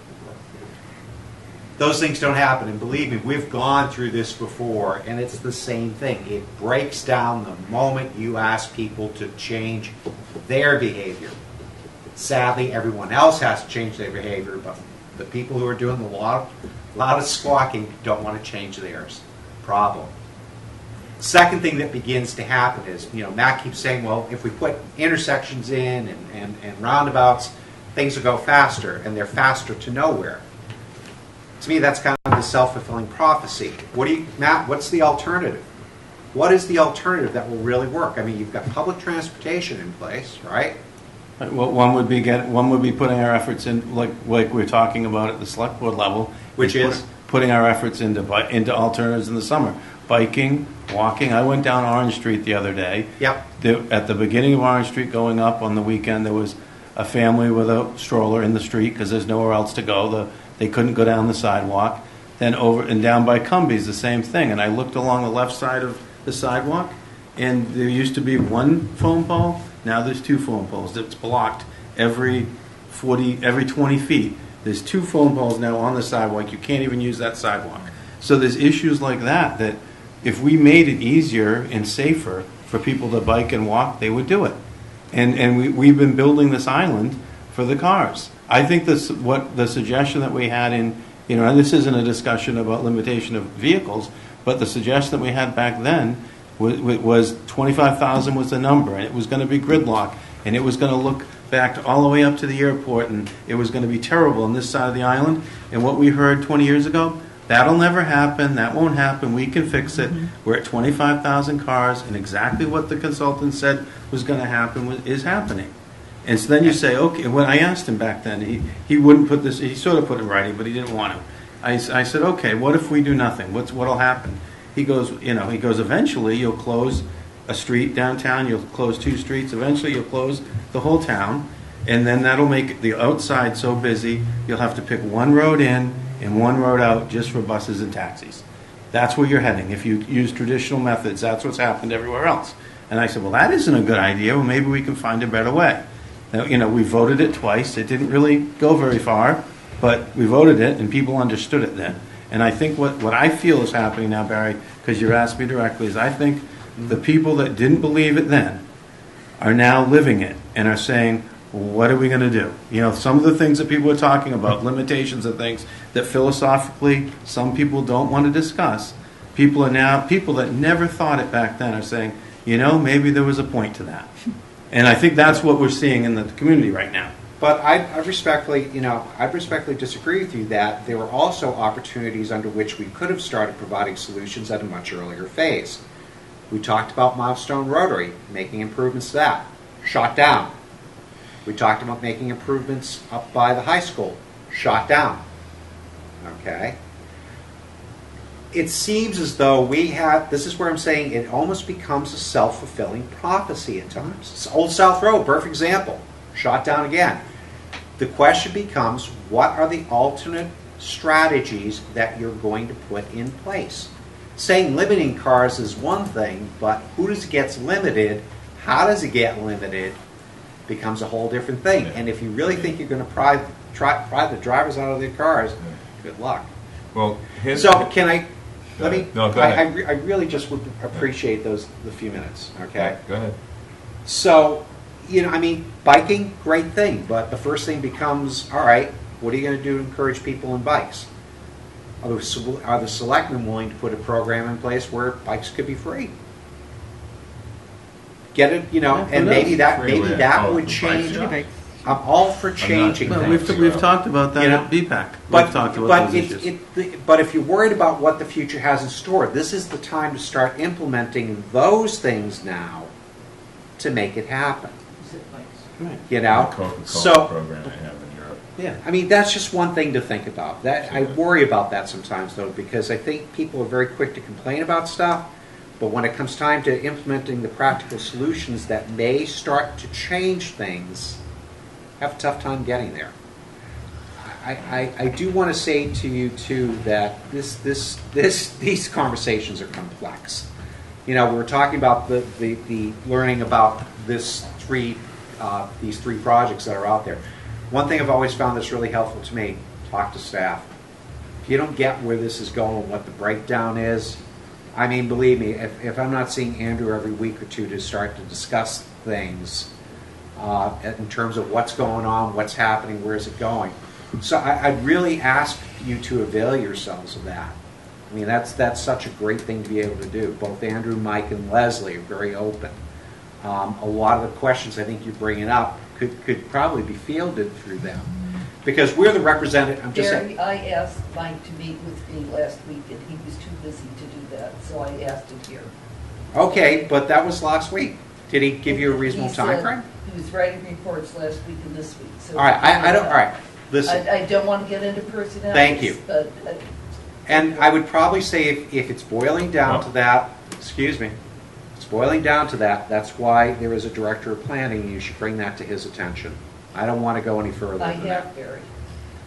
Well, I don't want to go any further than that. This is not the appropriate vehicle under which to have this isn't the place to be having that I mean, I'm conversation. just, But Okay. I do want to say, let's talk afterwards. But, the other thing, too, is we also talked about social media, all right? You were at that meeting. John. We had a heart-to-heart discussion with the Board of Selectmen. There were 3 top priorities they identified. I gave them a 4th one, and that is exactly what needs to happen here. Because I've watched, as all of you I'm sure have watched, social media takes on a life of its own. And that's really where the town needs to engage in that. So, Matt, your 2 peers there, Dawn and Jason, seemed on board. Yep. I'd probably encourage you, please be the 3rd voice to start making that happen. Because I think that all of us are busy.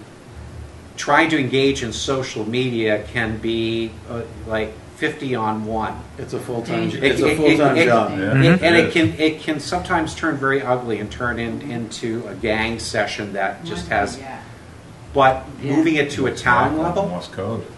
I think has a lot more sense. And I really think all of you need to ask the Board of Selectmen to push into that level. I think it's going to have to happen. We need that representation, and I think the sooner the better with it at this point. Are you asking for development of your position? I'm just Support asking it. him to be another voice on the Board of Selectmen, to really start pushing the social media expert to start interacting with these things that come up through things like Facebook and Twitter. Does that help to clarify that now? Okay.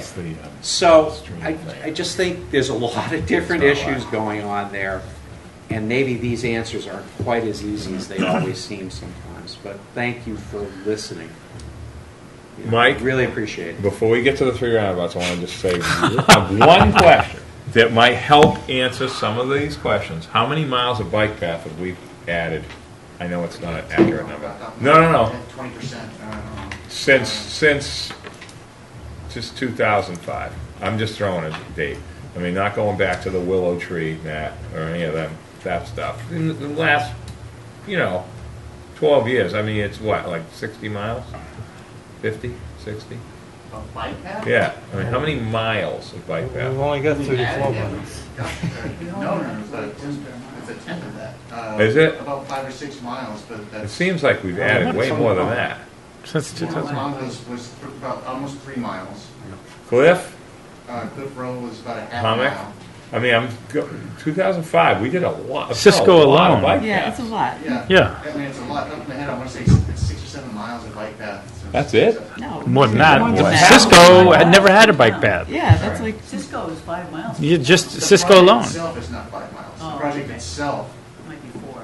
and then. Well, don't get overly technical. You know what I mean? It's got to be more than that. Just the boulevard alone, they never had. Was it count because we had a railroad? 5,000 miles in the last year. It's got to be. I mean, Nantucket. I mean, poor people. guy can't move. Barry's ready to freak. The brewery, that bike path is cranking. I mean, people are on bikes. I don't know how much more people can be on bikes in the next, say, decade, but we're going to have more connectivity. That's where we're at right now, is the connectivity issue. Not so much full-blown brand new like Wallen it, Quidden it, Tom Nevers, So, anyway, all right. Mr. Chairman? Yes, sir. Sorry. I just want to draw you back for a second here when you're talking about bike paths. Don't forget, about 10 years ago, we won an award because we had the most bike paths in the state on this island. We had the most number of miles for bike paths on this island. That is no small accomplishment in any community. So I just want to draw you back, although it may never seem perfect. I think we do a good job sometimes about pushing the envelope here with certain things. I think the building of the bike paths was a perfect example of how you start to get people out of their cars, if that's what you want to say. And I agree with you. I live right on Hummock Pond Road, and right across from that bike path. And that bike path's got people going both directions from dawn until dark and after. Now, Whether they're all coming back to the brewery, I don't know. But there are a lot of them that are going to the beach. There are a lot of them that are going out to Bartlett's. There are a lot of them that are, I mean, that we'll bike have path gets used, and it's a lot safer than it was we'll have when a there paved wasn't bike one. path on the Pike Road with a dirt road someday. It's gonna happen. Anyway. So, all right, Mike. Move on. So, back to you. Sorry, No, I mean. Bert's cooking dinner. See you awake? I think he's gone. Oh no, are you back, Bert? No, What is the action on I this? just like hung up or something. Oh, jeez. I don't know. I didn't do anything. It just went dark. Let's see if I can get him back. Go ahead, Mike. You want to, Wherever we are. do you want to call him in? Or It's okay. I mean, we'll get it for work. Yeah.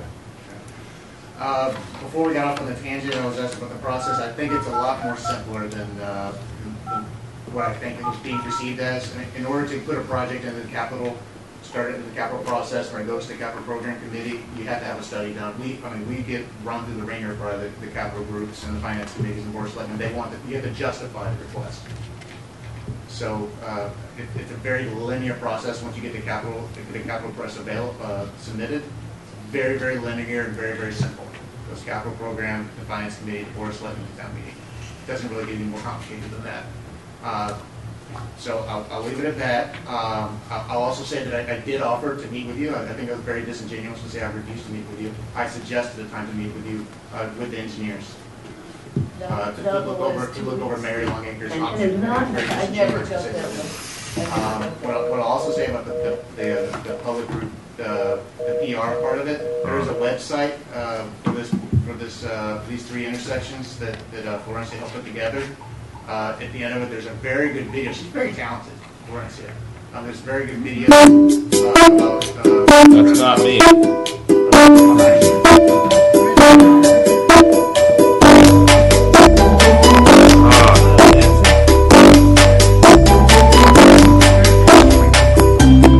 How do you turn it down? I feel like we're at. Like it's an example, it's a public outreach informational thing. It's on their website. It's meant to educate the public about what the virtue is for around what configuration. I can play another 20 seconds of this, but again, this is the effort that we try to put out there to help educate the public. That's great. And like I said, Florencia is very talented, but I guess her time is split. If it's a little more dedicated to full time for this type of work, I mean, I would be supportive of that because this is a tremendous help. I don't have the time to put something like this together. But she does, and she's very, very good at it. So, and it helps on projects like that.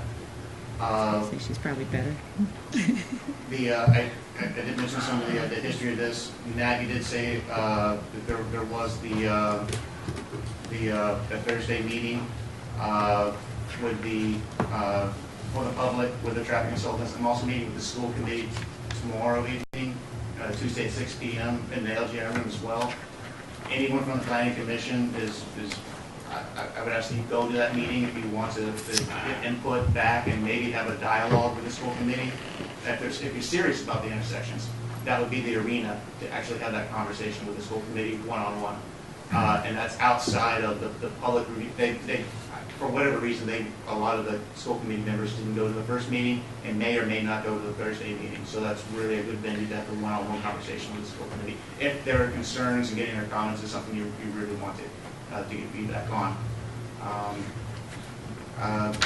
That said, there are some other options in your packets that I thought we would take some time to go through. I don't know if you want to do that now, but if there's Go ahead, Mike.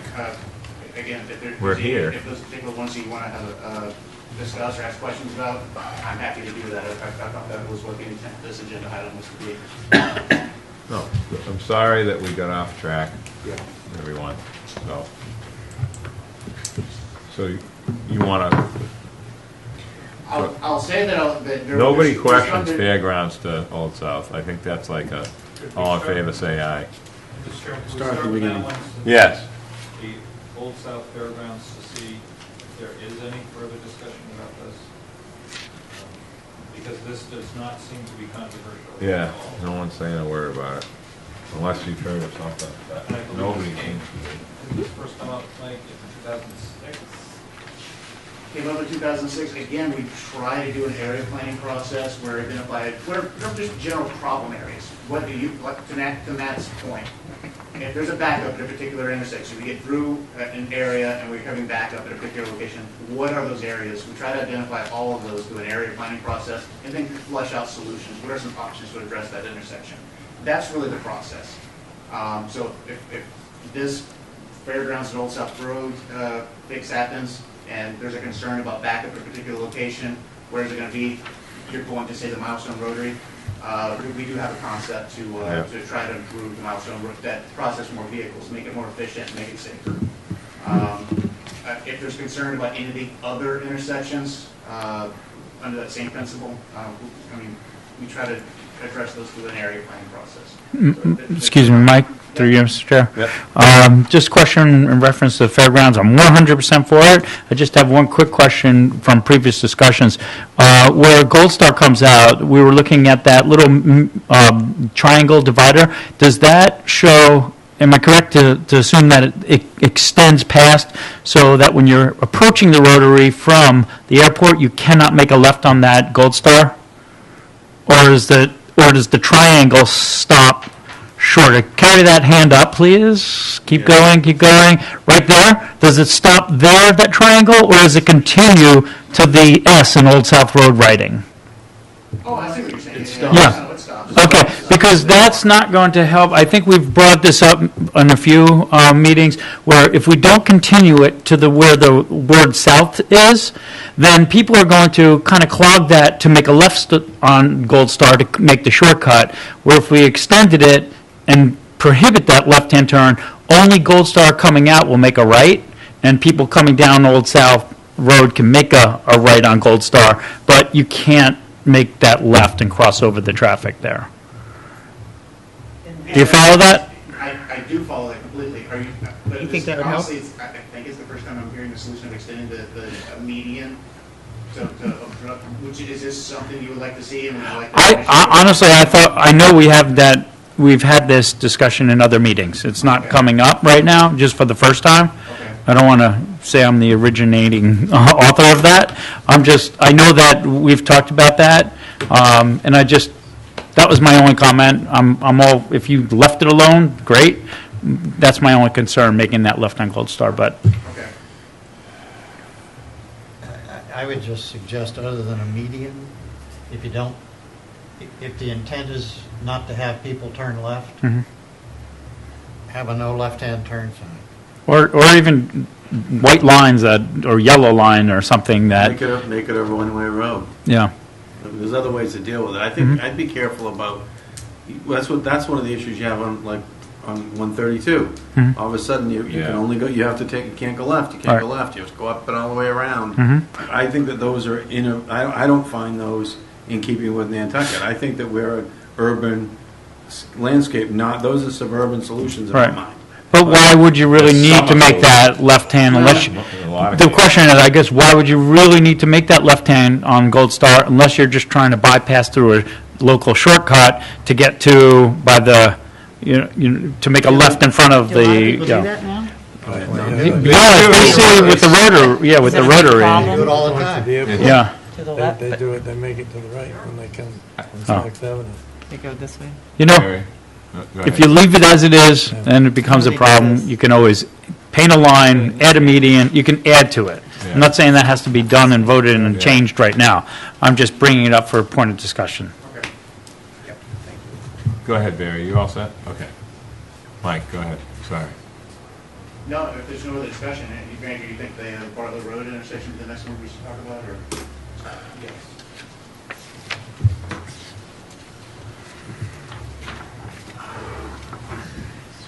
So on page 39 of your packet, there hasn't been a lot of change to the concept from the GPI concept. This is the VHB's concept. Again, there has been some adjustment of the circle locations to seek to avoid the building at Bartlett Road, if that turns out to be an issue. So that's about the only real design tweak. and Nat, you were at the school staff meeting last The week. sidewalk thing. There is some desire or discussion of adding a sidewalk to the east side of Surfside Road to connect Bacchus with the existing sidewalk that's on the east side of Surfside. That'll help prevent Yeah, it's a good crossovers idea. and conflicts. And that was what I brought up at the last meeting. This- I think Those that's kids important. don't go home. I think Yeah. what happens with That's some a of very these good things, idea. there was one staff person that's against it, but here's the thing, like when it took a lot to get that land, acquiring those two pieces, and it's sort of natural to just think that we're gonna put a sidewalk there. And when there's never been one, from basically, Matt, from Bacchus to Gail Sharetz's, Yep. it starts on the right after her house, former house. I just assume you're going to build it. And then it came up, and it was odd to hear someone say no, but that's because when you hear forever, you don't really think about it. But that's what you guys are, kind of like me with the one from Choir Mirror to Newtown. You got it penciled in on that plan that you just showed. Because it's going to happen at some point. Same as this. We got the land for it. We should put it in so people don't have to cross the street. They don't have to. Yeah. Two questions, Mike. Well, one, what is the size of this roundabout? Is it milestone rotary size, or is it the size of the, near the fire station? The Sparks Avenue by the fire station, about that diameter. It's more that size? It's that type as opposed to a, Well, it's that size, yeah. The circle is about the same size. okay. And, A 40-foot landscape circle with I believe it's a 15-foot apron around the edges of it. wait a minute. You're telling me the one at Sparks Avenue is 40-foot landscape? I want to say that it is. You haven't been second guessing myself though, so Maybe, Billy Sheridan.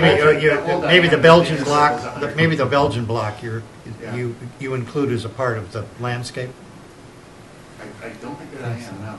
But it's the identical size. Okay. Second of all, for the kids and there are a lot of them, that come down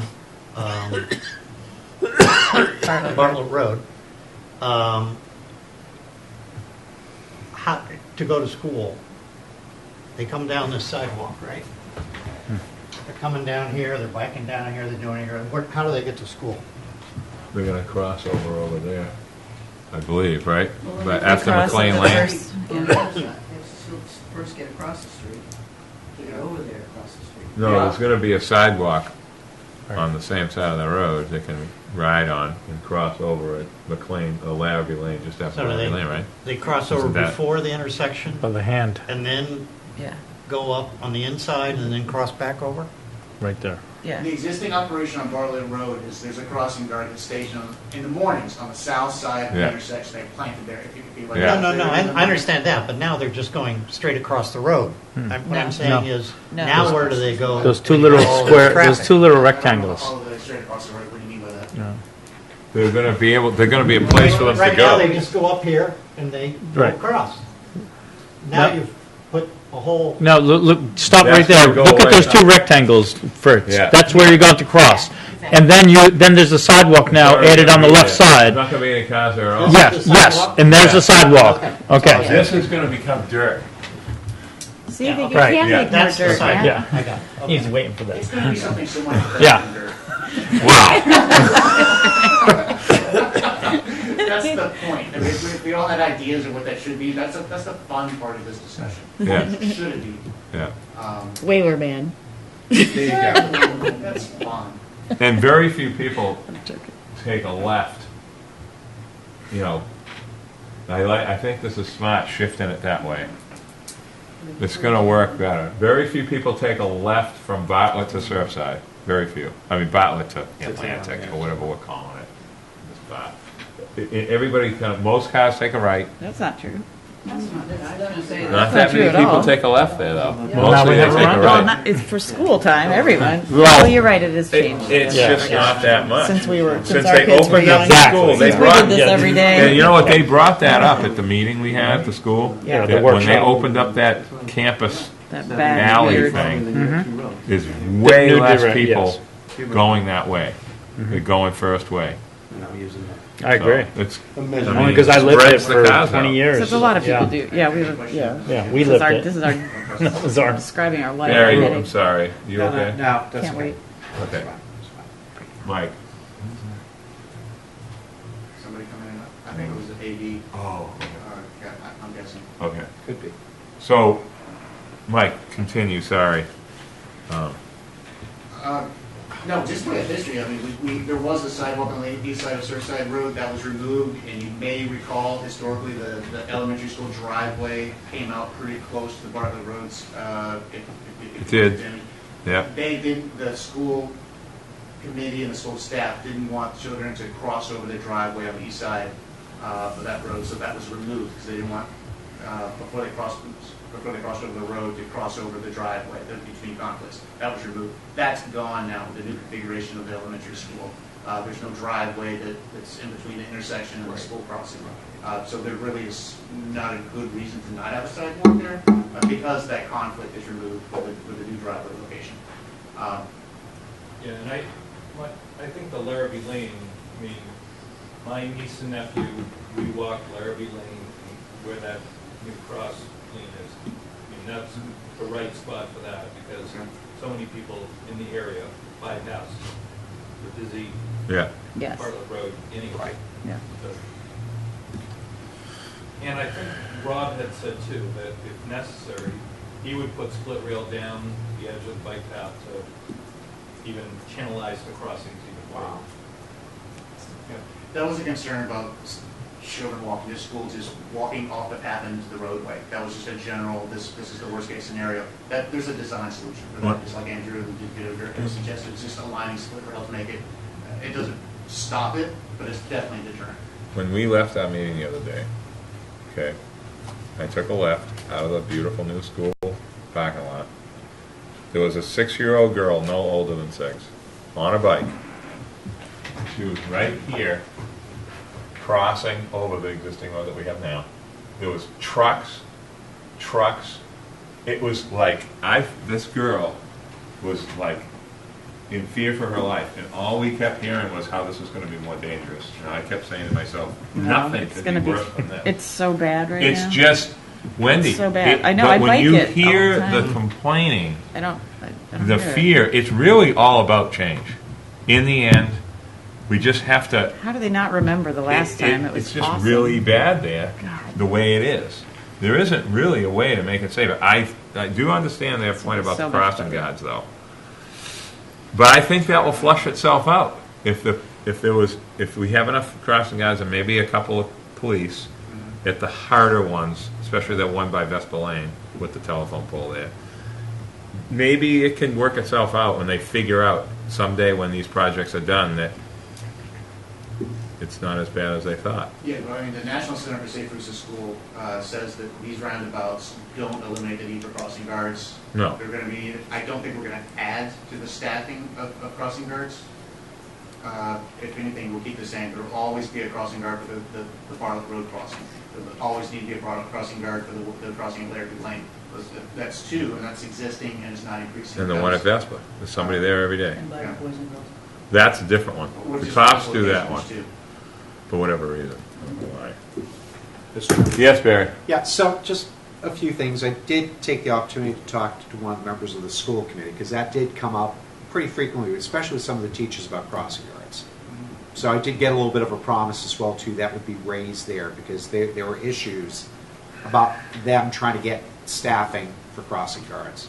And I think that would get, like you said, I'm not sure that's something we can fix, but it's something that does need to be fixed.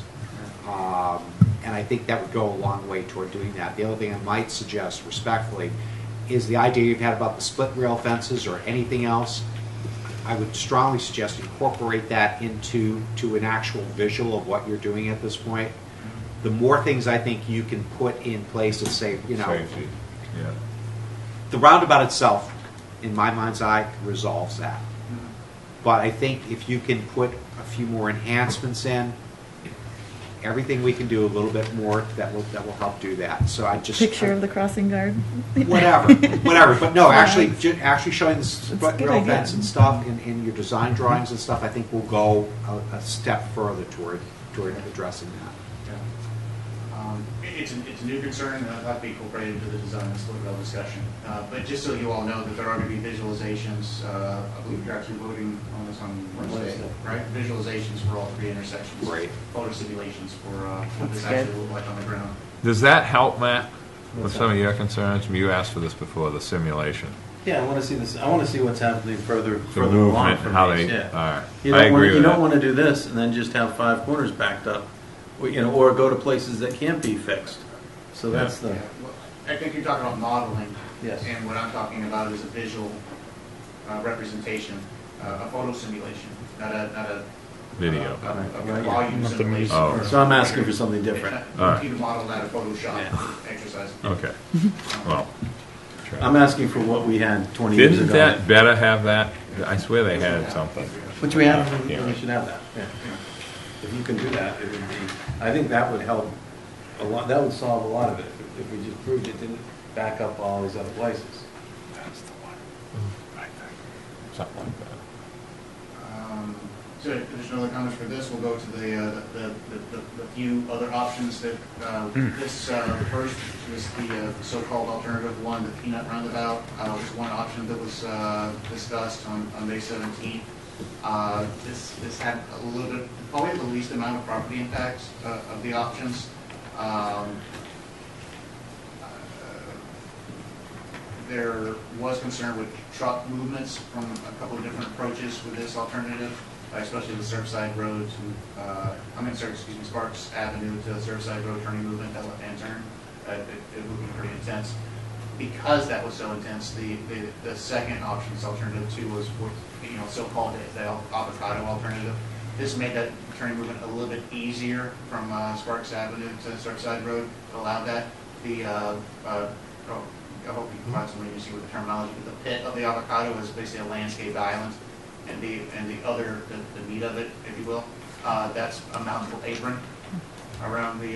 Is this okay? Is this either Paula? Yeah, like a built-in block. Yeah. But again, this had a little bit more impact to the hospital property on the northeast side. Again, all these avoided the impact to the tree and the utility cabinets there. The hospital option, this alternative 3, was something the hospital engineers progressed. There's some concern with the conflicts of the crosswalks on the between Atlantic and Prospect side of the intersection, and there was some speed deflection issues with this option. The Sparks Avenue to Prospect Street. There wasn't really any deflection at all. They wouldn't. Basically, they're not slowing down. Yeah, so there's not a lot of control. So that was critiques that. Yeah, but they could take that and fix those crosswalks and make them further away from the triangle. I mean, it looks like. Don't you think? You could put a crosswalk down Atlantic further and up Prospect. Yes. That's what I'm saying. Yes. I mean, I think I'm looking at a triangle. Is there no triangle there, or what is that? That's a landscape triangle to Okay. basically channelize the lane because the turning movement from Atlantic to Prospect Street was very difficult. So this helped accommodate that a little bit better. The downside is the crosswalks would feed through that island, and it's just introducing more risk for collision. The other alternative, based on the public meeting on the 17th, we got an option from Mary Longacre, and this was a graphic of her drawing overlaid on an aerial. VHB did make an attempt to put a circle to that option. There are conflicts from Vesper Lane entering the circle. I mean, would be a conflict point entering the circle to go around.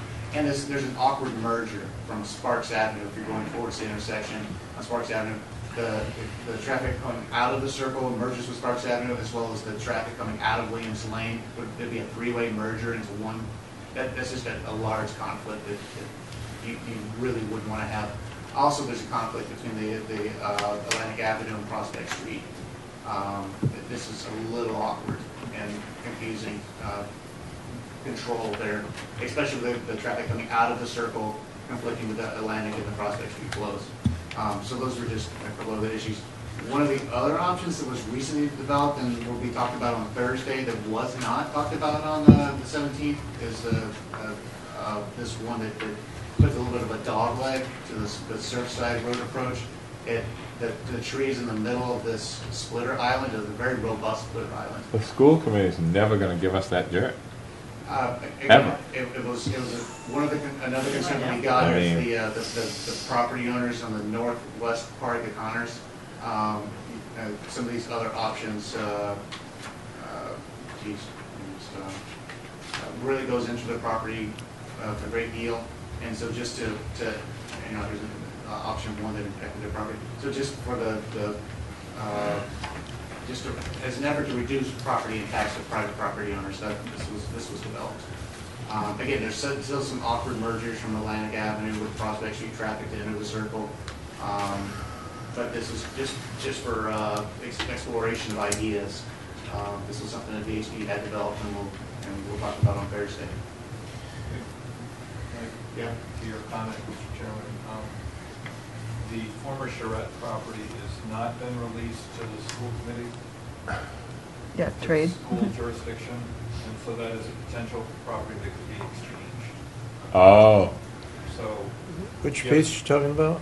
Gail Charette's house. Former Charette property, which has several dwelling units on it, next to the Elementary. Back of the school there. the Yeah. triangular parcel is like under the construction jurisdiction of headquarters. the town. So it has not been put under the school jurisdiction, like the school campus. Right. So Right. there's a possibility of exchanging that property for the land that's needed for the This alternative 4, or whatever you want to Use it call for it. housing? That'd be great. and the- She's already Okay. there are school personnel that are housed in there. There are. Mike, if you took alternative 3, the Van Ness one, Yeah. I mean, I'm sure that, I know that these companies sort of, I don't know if they're competing with each other. I don't look at it that way. I look at it as just find the right idea. I don't care who comes up with the idea. It seems to me that you don't need to take that, those people's property that much, because people aren't taking a right from Atlantic Ave to Prospect. I mean, I bet you there's 10 cars a day that do that. They're just, for what reason? Who takes a right there? Nobody. You just don't. And that can be- Moving that that intersection over with the circle, trucks are going to be zooming up Prospect Street because our dump is in Nantucket, which I still don't understand. And it's going to make it easy. I think that could be modified and made into something that works without really much of an impact. I know we want to make a nice sidewalk over there. I get that. The reason you can't have a sidewalk is trucks have to go on that property to turn. You cannot turn without doing that. It's you would not be able to bring a truck to the west side of Nantucket if you didn't do it. But if it's realigned with the moving everything over, the truck will almost have a straight shot to Prospect Street.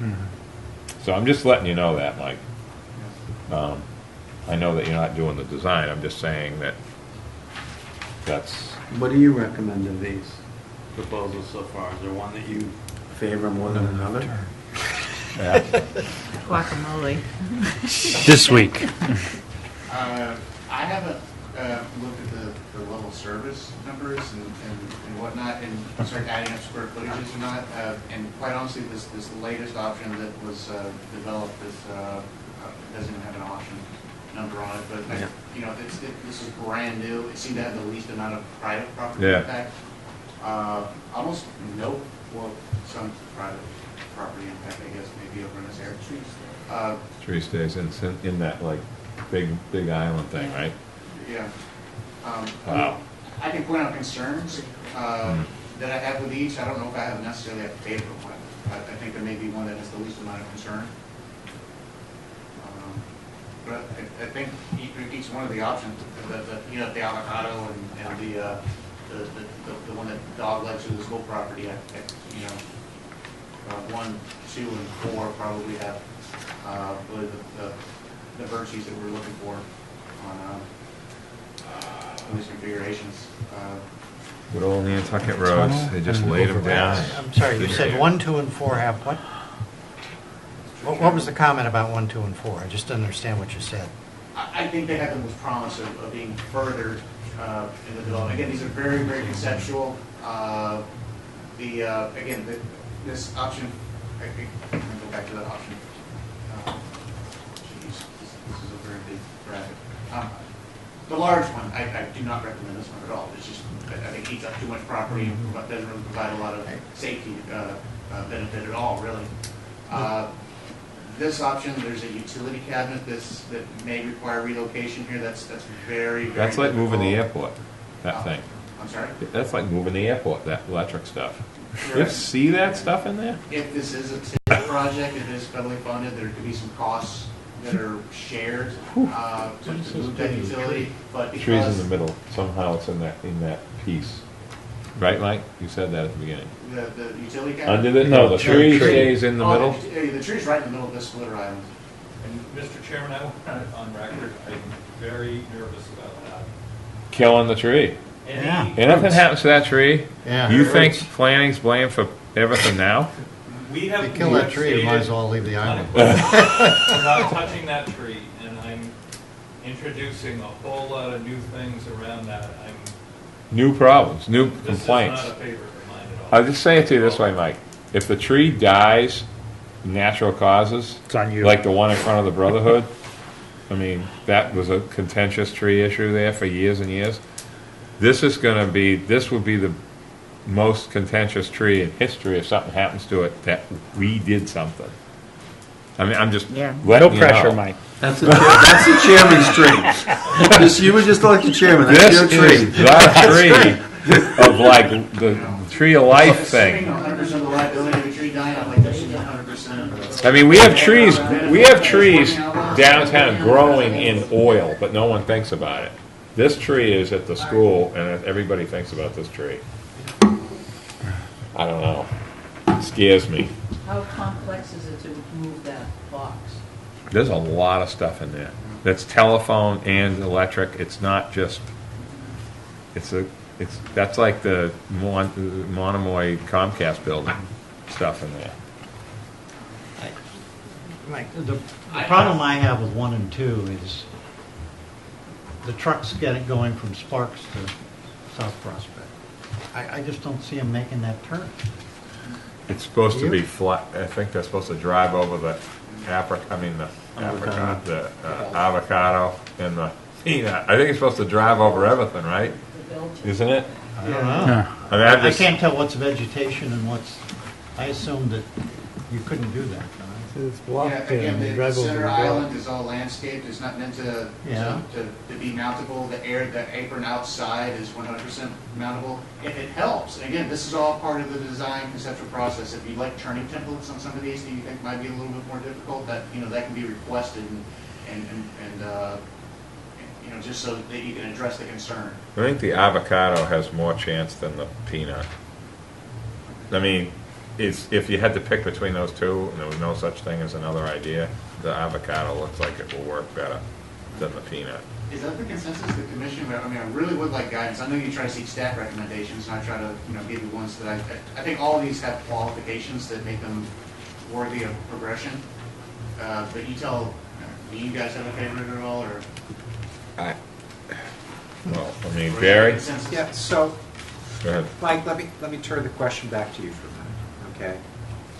We know the tree can't be touched, all right? And I'm sure you've made that incredibly clear to the engineers doing this, the traffic consultants that are doing this, all right?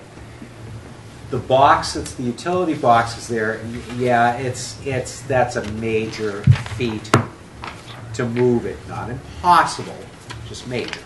Correct. Because there's a lot of stuff that trunks back up to the rest of the island through that box. But it can be done. It's probably just not a preference to do it. Correct. So here's where I'm going to go to what did the traffic consultant say? Because as I've said to you from day one, and I've said to him, we see traffic, we get a feel for it, but you guys deal with this day in, day out, 40 hours a week. When I talk to you about a street, okay, I kind of see it. You guys see the traffic moving through that street. You see all the potentials behind it. So I'm curious to know, what's the traffic people, the consultants, thinking has the highest probability here of working well? I can ask VHB that on Thursday. That's a great question that can come to the public hearing and say which ones do you Trish Dominic, Steve Rose, Aaron Thompson, which ones, Aaron Thompson's the one that drew all of these. Right, ask because them which ones they prefer. I think they've tried to put out very, very reasonable options that they would be willing to get behind any one of these concepts. I think the question is always going to be the community, which one is acceptable to the community. Sure, but I think starting with them, here you go. They've looked at traffic patterns, how much goes through an area, where the cars are going, how many cars are going through it at this point, where do they wind up from the moment they come in to where they go out. So those kind of numbers become very important. We can look at it and say, oh yeah, during a certain time of day, no big deal. Only about 10 people are taking a right-hand turn. Over the course of an 8 or 12-hour period, that small little chunk that we see, because I've been doing traffic counts, becomes a whole different process. So that's what I'm saying to you, is that there are just certain movement patterns. I think the more experienced you are with this, there are certain traffic patterns that they can justify out. I think starting with, just as one person on the board, starting with them would be a really good place. And I'm fine with, if they say this is option one and this is why we believe in it, because that's what I want them to do too. It's not just, here's option one. We can justify option one to you in its best and brightest fashion. And then go to option two and say, okay, maybe that's not 100%, it's 80%, but now which one do you like better? You see where I'm going? I do. And that's just my opinion. My point, I just would pro off of that too. Mike, do the three new people that were here for VHB, have they been here? Were they part of any of the previous stuff? I know they worked on Bartlett Road. Did we have VHB on Bartlett Road before? Weren't they doing that This team, originally? VHB looked at the original Four Corners alternative, did the original Four Corners alternatives analysis, and I'm trying to navigate to what their recommendation was with, if there weren't any restrictions. And you bear with me here, I'm just trying to get through this. I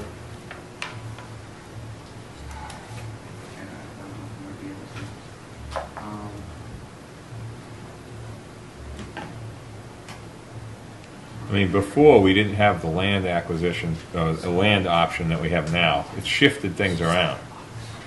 We were moving the big house before, now we're moving the small one. I mean, ideally, you'd like to go with a traditional roundabout, a modern roundabout, like this is in our transportation plan.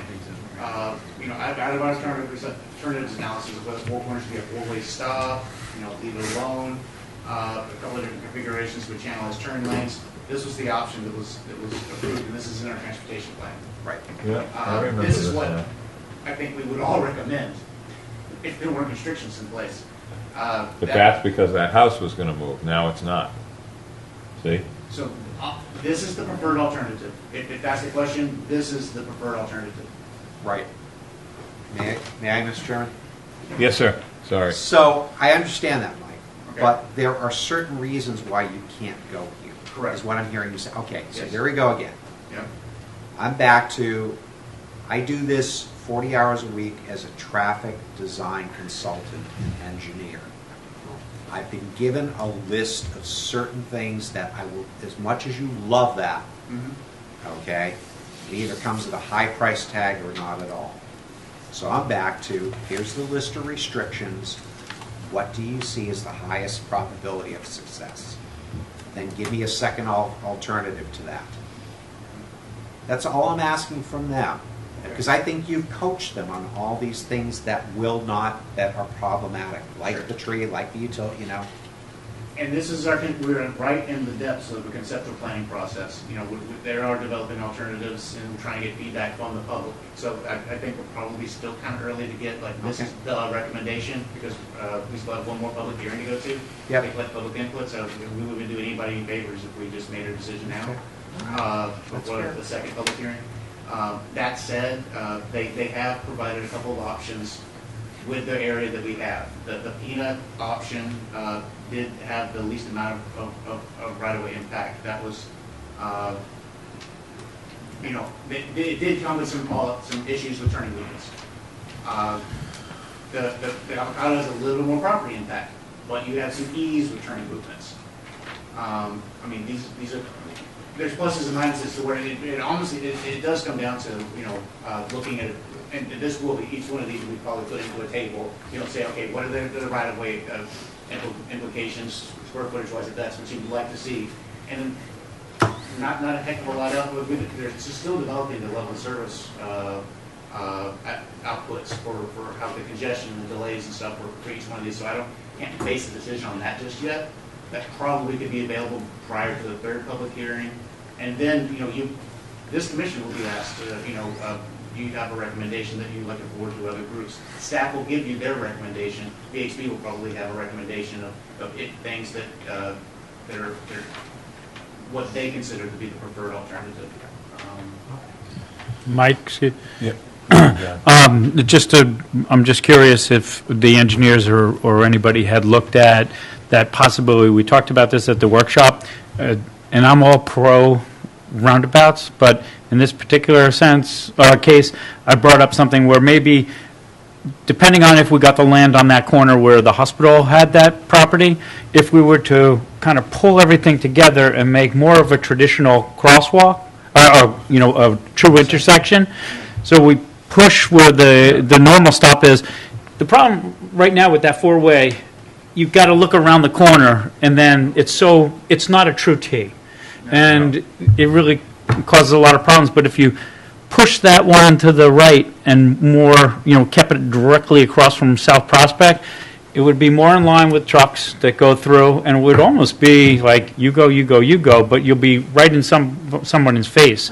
Right now, you get somebody sneaking by on Atlantic, and two people will go, or South Prospect, two people will go. But when you're faced right in front of you, it also you would add in that right-hand turn on the right side by Surfside Road. You still have that right to alleviate some traffic, and then you pull that line toward all the way up to South Prospect and to have your traditional stop sign there. And I don't know if that was brought up or engineers looked at that, and then we'd kind of eliminate a roundabout and put more of a traditional. A modified four-way. Yes, and I think. You showed me the picture. Yeah, and I don't know if any thought or consideration was in that. It's the. I'll be happy to show it if you don't mind me The getting it. reason that you brought this up, at least from my perspective, is that the cars from Surfside turning right on Sparks, there's quite a few. Remember, it's like a slip lane without the slip lane. What John's thought was is to put that little triangle thing only on that side and making it so that you can just take a right, like right on red, just boom, you're taking a right without all that conflicting vehicle coming in, waving hands and flicking their lights, and no one knows which way they're going. I think that's what his point was. The only thing that I think from your guys, all of your perspective is the effort to do that is like the same as a roundabout. Almost. Not. Well, obviously not. And that brings up the point. Did the engineers potentially look at that saying, wow, that actually would be... We still have to move a house. We still have to do all this expensive work to not really fix it 100%. I think that's what... Now, the question was asked, did we look at it? Yes, it was looked at. Okay. This is the four-way stop of the intersection. Right. It's going into the depths. Right, the slip lane. If I Okay. could just talk about the level of service impacts.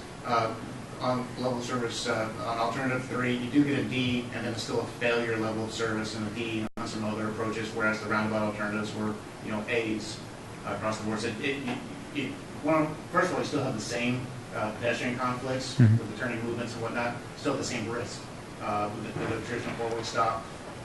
On top of that, you don't get the congestion relief at all. You probably get probably about the same delays and queues that you're going to experience. And you spent $2 million to do that.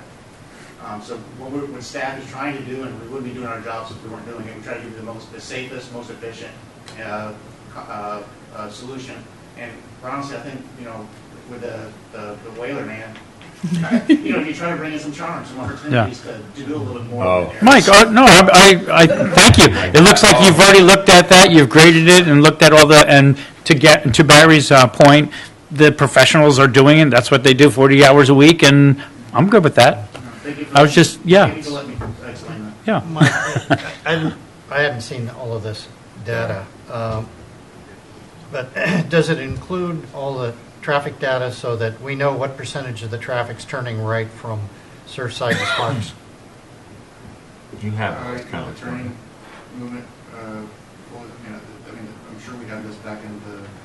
Doesn't matter if it's 5 or 6 years ago, Mike. It's still the same. Yeah. Matt can add a few cars. I bet 5 it's or 6 years 50% of ago. the traffic.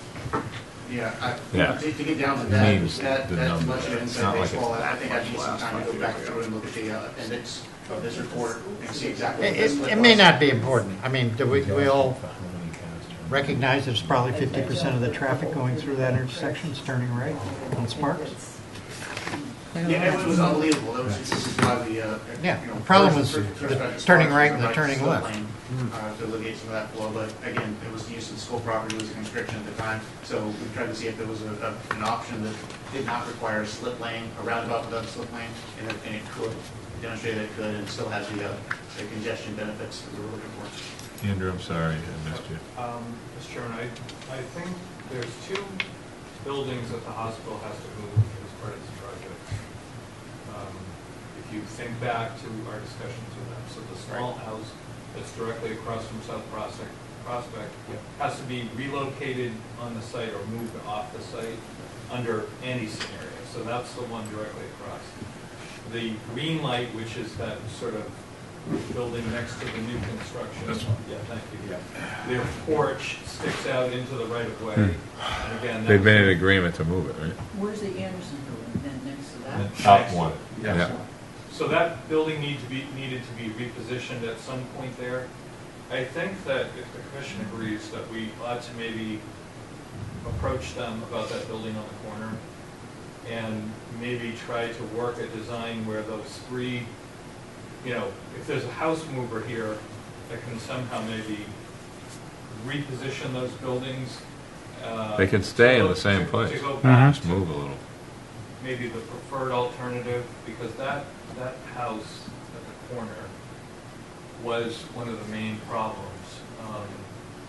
What the hospital did talk about, we had at least some level of discussion with them at some point, was they had a unit in the basement. The basement was failing, and so maybe this might be an opportunity for them if we rebuilt, a viable basement, maybe with that house in a slightly different position.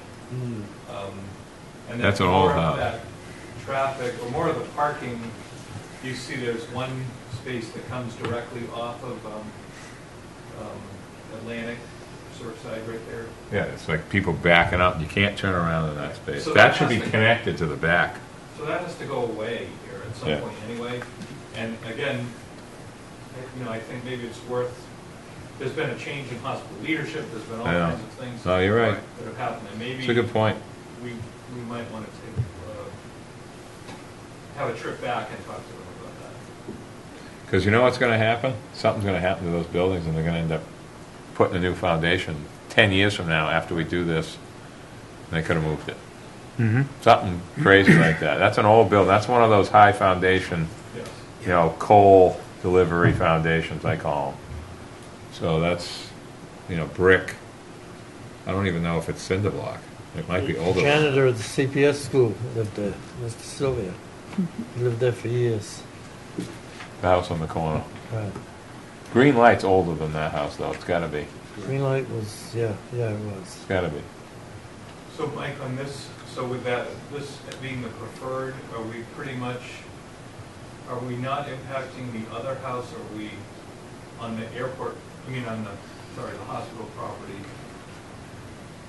There still would be the one house on the. Yeah, that one's a given. Located.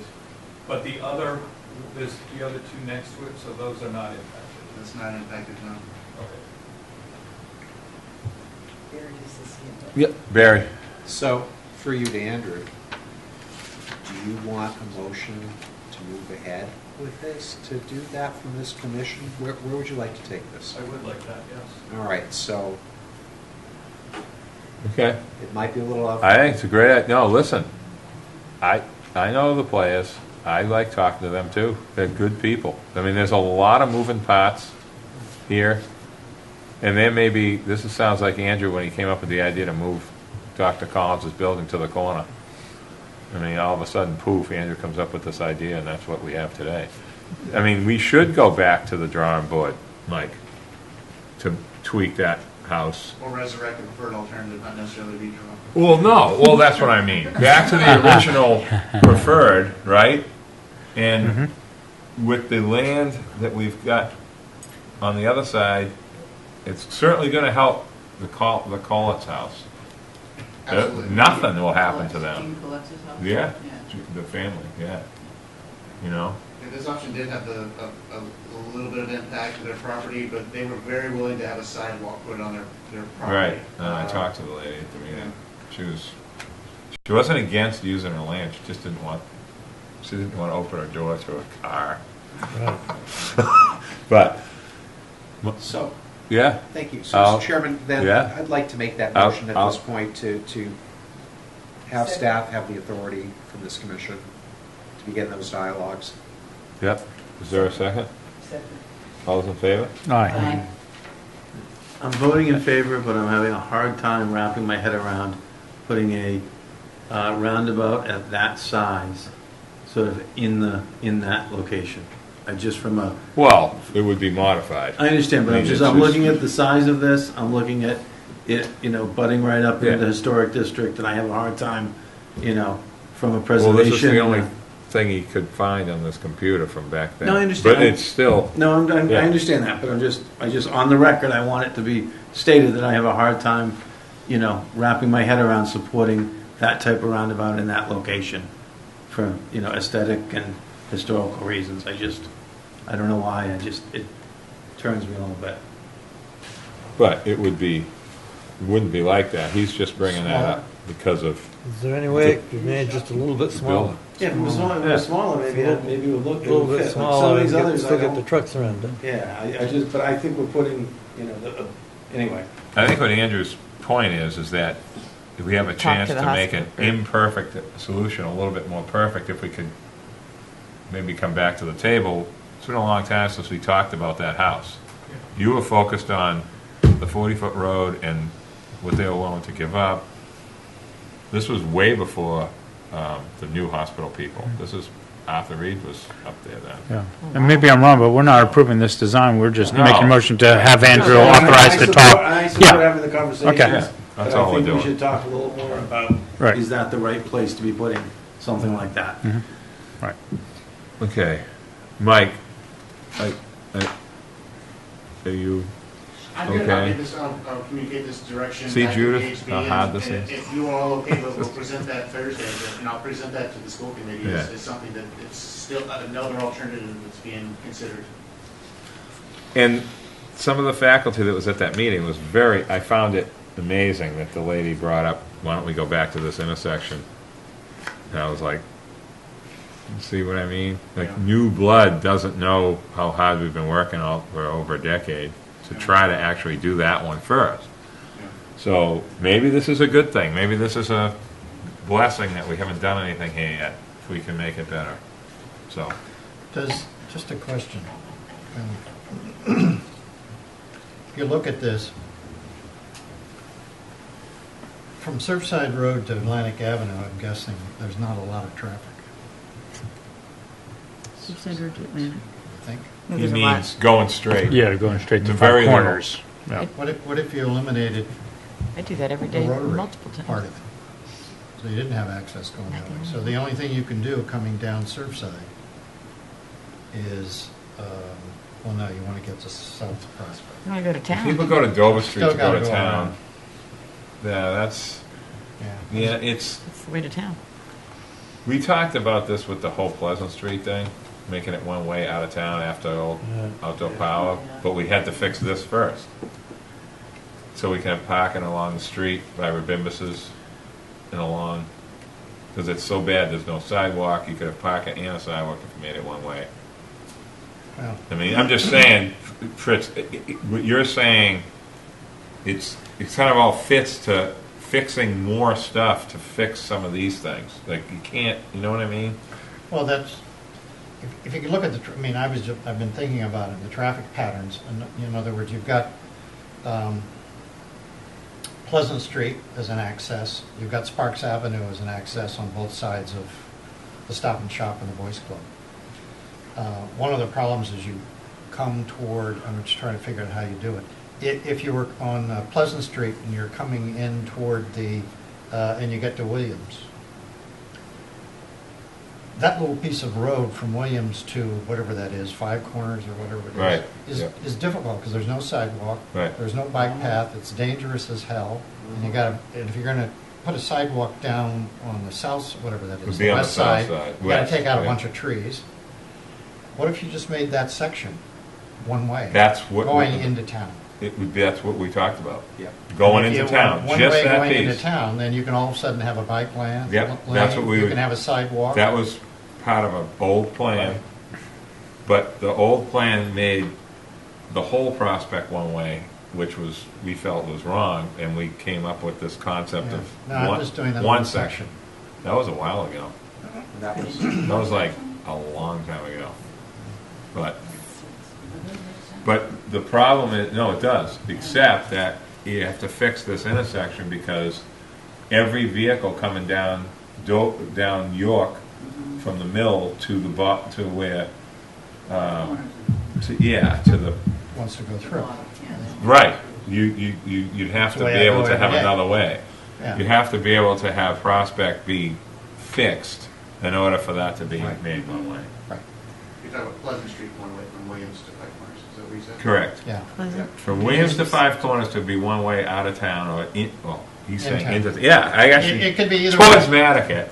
Either would way. It have to be one way, but it would have to, you'd have to fix the Four Corners intersection first. You could make it one way going the other way if you allowed Williams, had Williams be one way coming up and then getting to Sparks, and that's the way you get out South Prospect.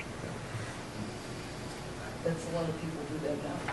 It's a jiggly wiggly there, Yeah. you know. Like I said, that alternatives analysis was done because that was based off the recommendation of the Mid-Island area Yeah. plan, Mid-Island traffic Yeah, study. tell where- Water Island. Yeah. and again, Matt would appreciate this because the whole network was modeled to show that you actually, it was fundamental, Four Corners had to be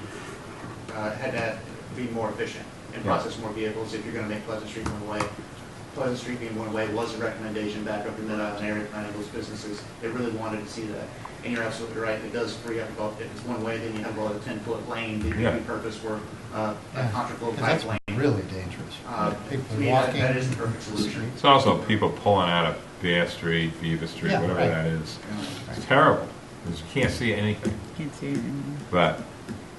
Well, I was anyway. just trying to think if there's some way of making some of these streets one way, whether that solves, if they're the streets or the lanes that are not the high traffic ones. In other words, we already know that Sparks Avenue going to South Prospect, Sparks Avenue, Surfside going both directions, that's 75% of the traffic going through that intersection. So if you can do anything with Atlantic, Williams, and that small section of Pleasant, I don't know, maybe it helps. I think we made some progress, though. The Andrew suggestion, Mike, I mean, I know, I see you nodding positively because you've been in flux with this since you had a lot more hair. I mean, this has been going on a long time. This might have caused it. That's the start. So I think this is good. So are you done right now with this, or do you want to? The intersection's absolutely, I think staff is good direction. That, you okay, Andrew? I know it's a long meeting, sorry. Barry, you okay over there? I miss you, any hands? I No, missed you're you doing so many fine. times, I figured I'd ask No, now. don't worry. Thank Okay. you. I'll let you know if it's. Okay. So the park and demand management program, Mike, On page Where are we at? 47, I don't have a heck of a lot Okay. for this one, other than just present the draft, this very, very draft work program that Stantec, Jason Schreiber, Yep, I remember being him. funded by Remain Nantucket and Yep. assisting the town in development of this parking ban management program. This work program on page 45 is meant to just share with you what our thinking is for through the summer and into the fall on developing that parking demand management program. Ultimately, there will be 3 options for pricing mechanisms, if you will: permanent system, a kiosk, and a hybrid system, or some combination thereof. Advanced, and then the idea is once those programs are refined to an acceptable degree to share with the public so they can make an informed decision, there'll be some outreach to the public by the end of the summer to see what the public thinks about each one of those options. And based on that public input, the idea is that the Board of Select Board will have an informed,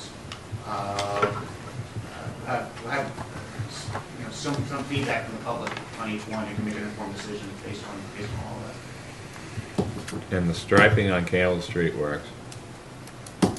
Who came up with that? I forget. That was way back. That's 2009. Plenty of room. Idea. I- But DPW is doing an incredible job of doing their night striping in the evening time, to where we wake up in the morning, we see that they've done. I need to get down there with He's efficient. some paint, cover up some yellow. You gotta get that piece across from Fresh. It's a joke, Mike. Losing a parking space with that yellow before the crosswalk. It's like people are scared. So they're parking 6 feet behind the crosswalk for nothing. I got some black Rust-Oleum. Can I just get down there and do that? So, what else do we I have have? a question about that. I wanted to go back to Wendy's suggestion about zip cars, and wondered how that would fit into the overall conversation in terms of, this is intended to deal with possible changes in rates and ways of acquiring payment or making payment downtown. Oh.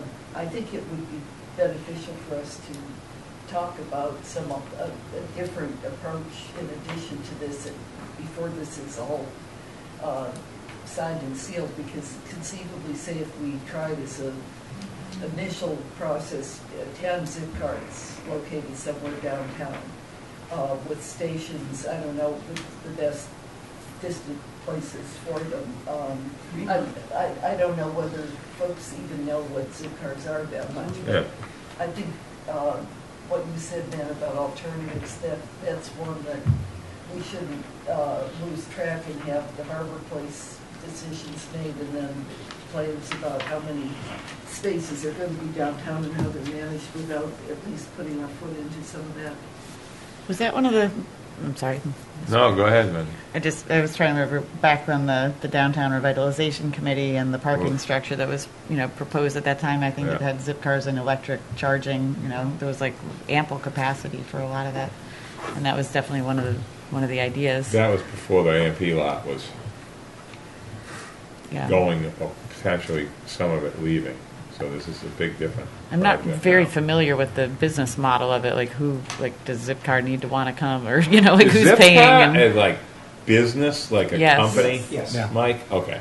There's different, I use something called Go-Car in Australia. I'm sure there's different locales, but the basic model is you have a subscription, and there's enough cars stationed in places where you want to be that you put in a reservation online that you're going from Nantucket to downtown, and what you do is pick it up in Nantucket, drop it in a reserved zip car space downtown, and you're paying just for the time you took to do that, and then somebody else can pick it up. you pretty much have to downtown. get it back to where you started it. It's not quite as easy as that, sadly. Sounds like Maybe it. someday. Just the Yeah. broad deal is that you need like a home station, and you can locate it, and you've got a reserved parking locale where you can put it when you're getting where you're going, and then somebody else conceivably may. So that way you can really cut down on the number of cars that are personal On the roads. cars. Yeah, personal cars on the road. Anyway, something to research. And my mopeds and car spaces, like, terrible. I saw a lot of those today. Brutal. Mr. Chairman? Yes, sir. Mike, I do remember having conversations about this. I thought there were representatives that at least approached us at some point. It may be in the distant past, but I believe we did have inquiries about this at least at some point. Does this sound familiar to you? Is this before Tesla? This is before some of this new stuff. Or something. Through but there Remain, was- maybe? There was. I can ask Melissa. It was a while ago. Was it? I think I remember something, but. Well, and to your point, Nat, about the people bringing cars on the ferry, if you had these year-round here, it may be the car rental people would not like it, but I think it's really a public need to be thinking about not everybody having their own personal car. And, I mean, Uber is helping. look, you know what? Imagine 15 years ago saying the airport would be downtown. The airport's on Straight Wharf. Nobody, if we had to vote for that, we would have thought we were all crazy. Where are we going to park if the airport's on Straight Wharf? Well, it's there. And it's not one thing has changed. Not one. And Toby's still got their 2 spaces, Mike. It's ridiculous. So I don't worry about Two spaces all in these crazy things. You know what I mean? Like new ideas, like Uber was going to ruin everything 3 years ago. It kind of flushes itself a little bit. You know what I mean? The Airbnb thing, I think, is the next thing that it's going to ruin us. The airport is regional. I'm not concerned about the airport. I'd like to use their parking lot for downtown. That could fit the zip car idea of some way. I don't know what it could be, but I knew they got a big parking lot with not much use. Yeah, I could picture the lot back here, that be a place for a parking. We've talked about that at some point in time. Brian Chadwick talked about that. Talked about one at the high school back in the day. Well, everybody's had those type of ideas at some point. Review of the long-term transportation stuff this year is, I believe you briefed us about, Andrew, the planning process. It just seems to me we need some additional piece that's kind of a service delivery model to be part of our conversation. I don't know how to get that in motion, but I just wanted to thank Wendy for raising that, and I hope we can. At 37 Washington, Andrew, we have 39 Washington. I mean, there's so many little moving parts around here. Like I always say, we're not Arizona. Nothing's new. It's all old. And figuring out what's moving. Just that one issue at 39, the town getting that, was all to do with land bank, land on the other side of the road, making deals to make this land switch around, and it still isn't decided, but at least it's in the town's hands. So anyway, Matt, you all right? Yeah. How's Cliff Road doing? It's a mess. It's a mess. That's all right. The curve is low, so you can drive on the sidewalk. It's better. It's fine. So anyway, does anyone else have anything? This has been a kind of a lively, off-topic, but good topic, I think. Mike wants to report 90,000 Uber rides. Yep. Is that right? Yeah, I got a notification from the town manager. Some of you may not recall this, but in the governor's municipal modernization bill, there was a ride-sharing contribution that could be made for ride-sharing for Uber, Lyft, all those Safer, all those companies. 20 cents per ride for trips originating in a community. State subsidy? A fee. No, the fee, the surcharge. Actually, I don't know if it's surcharge or whatnot, but they take a portion of whatever the income that they generate out it's of like it. an embarkation fee. 20 cents of each Uber. ride is due to the municipality. The town manager said that there was the award for the town was $18,000, which represents 90,000 rides in 2017, 1 year. 18,000. So it's like an embarkation fee for Uber, It's 20 exactly that cents. embarkation fee for So where's it going to? That's the summer awesome, special? yeah, what are we spending it on? Taxis are supposed to pay That's where that that too, goes. but nobody enforces it. Really? I think so. Oh, my God. The same as your car rentals. We get 60 cents for every car rental that they rent. That's it? Yeah, that's it. 60 cents is all we get. To the town, big pocket. Transportation. Yeah. So that you can see what the result And that Uber Yes. money goes just into the pot too? Request for something on Sure. the agenda. Sure, go ahead. It's like we never had it. If we could, Mr. Chairman, for the next meeting, could we put the master plan, discussion of the master plan on the agenda? Just to get up to date Yeah. on What we're doing. what we're doing, what we think the timeline is, just so everybody understands. When's our next regular meeting? Is it, Eleanor? We gotta have something in July, no? No? No? Well, we go every We other usually do month, but it 10. seems like we have more. Oh. Regular meetings are every other, but I might be wrong. If I could put there, I just got notified today by Mass DOT that we needed to amend our long-range transportation plan to include some language. And they requested that we do have a meeting in July to authorize release of whatever that language is, and they're still figuring out it's based off of an EPA court case yeah. that requires some language modifications. Volkswagen? We No, getting any it's money with, for that? South Coast. Their Okay. best year ever. Air Quality District Management, something. I can provide more information at the next meeting, but they are requiring that you release the amended long-range transportation plan in July and approve it in August. So there might be some need to manage to schedule a July and August meeting. We don't have For July, that. August 20th. Is our regular meeting, Eleanor, right? Regular. August 20th, okay. So, So we'll notify us, Okay. whatever, we can't make a date here, but Yeah, we'll. that's for sure. Yeah. Okay, I would say that probably the master plan update would be for our August. okay. August, yeah, that's And we're fine. gonna, and when It's does not Reem, urgent, I just and when wanted to is get it. Reamer officially, we hired her, right? Or Yes, yes. authorized something? I hired Rima Sherry, who worked as our editor in the first version of the master plan, who helped do an audit, basically, of what we've accomplished, and, you know, so What we we'll wanna have add. We'll have a report on that. Okay. Great. All right. Anyone else have anything? Before we adjourn? Move to adjourn. Is there a second? Second. All those in favor? Aye. Thank you. Congratulations. Thank you. Thanks.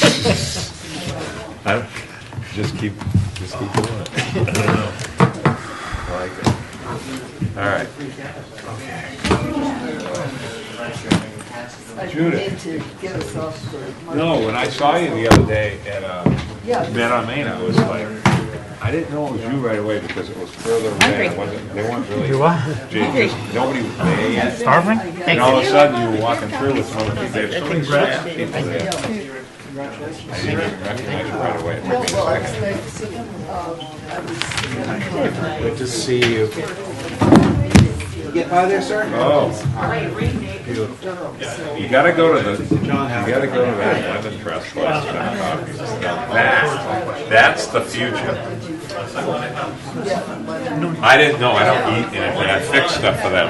I'm just saying, that's the future. If Harbor Place gets developed someday, there'll be places like that. It's just the new Well, all right. generation.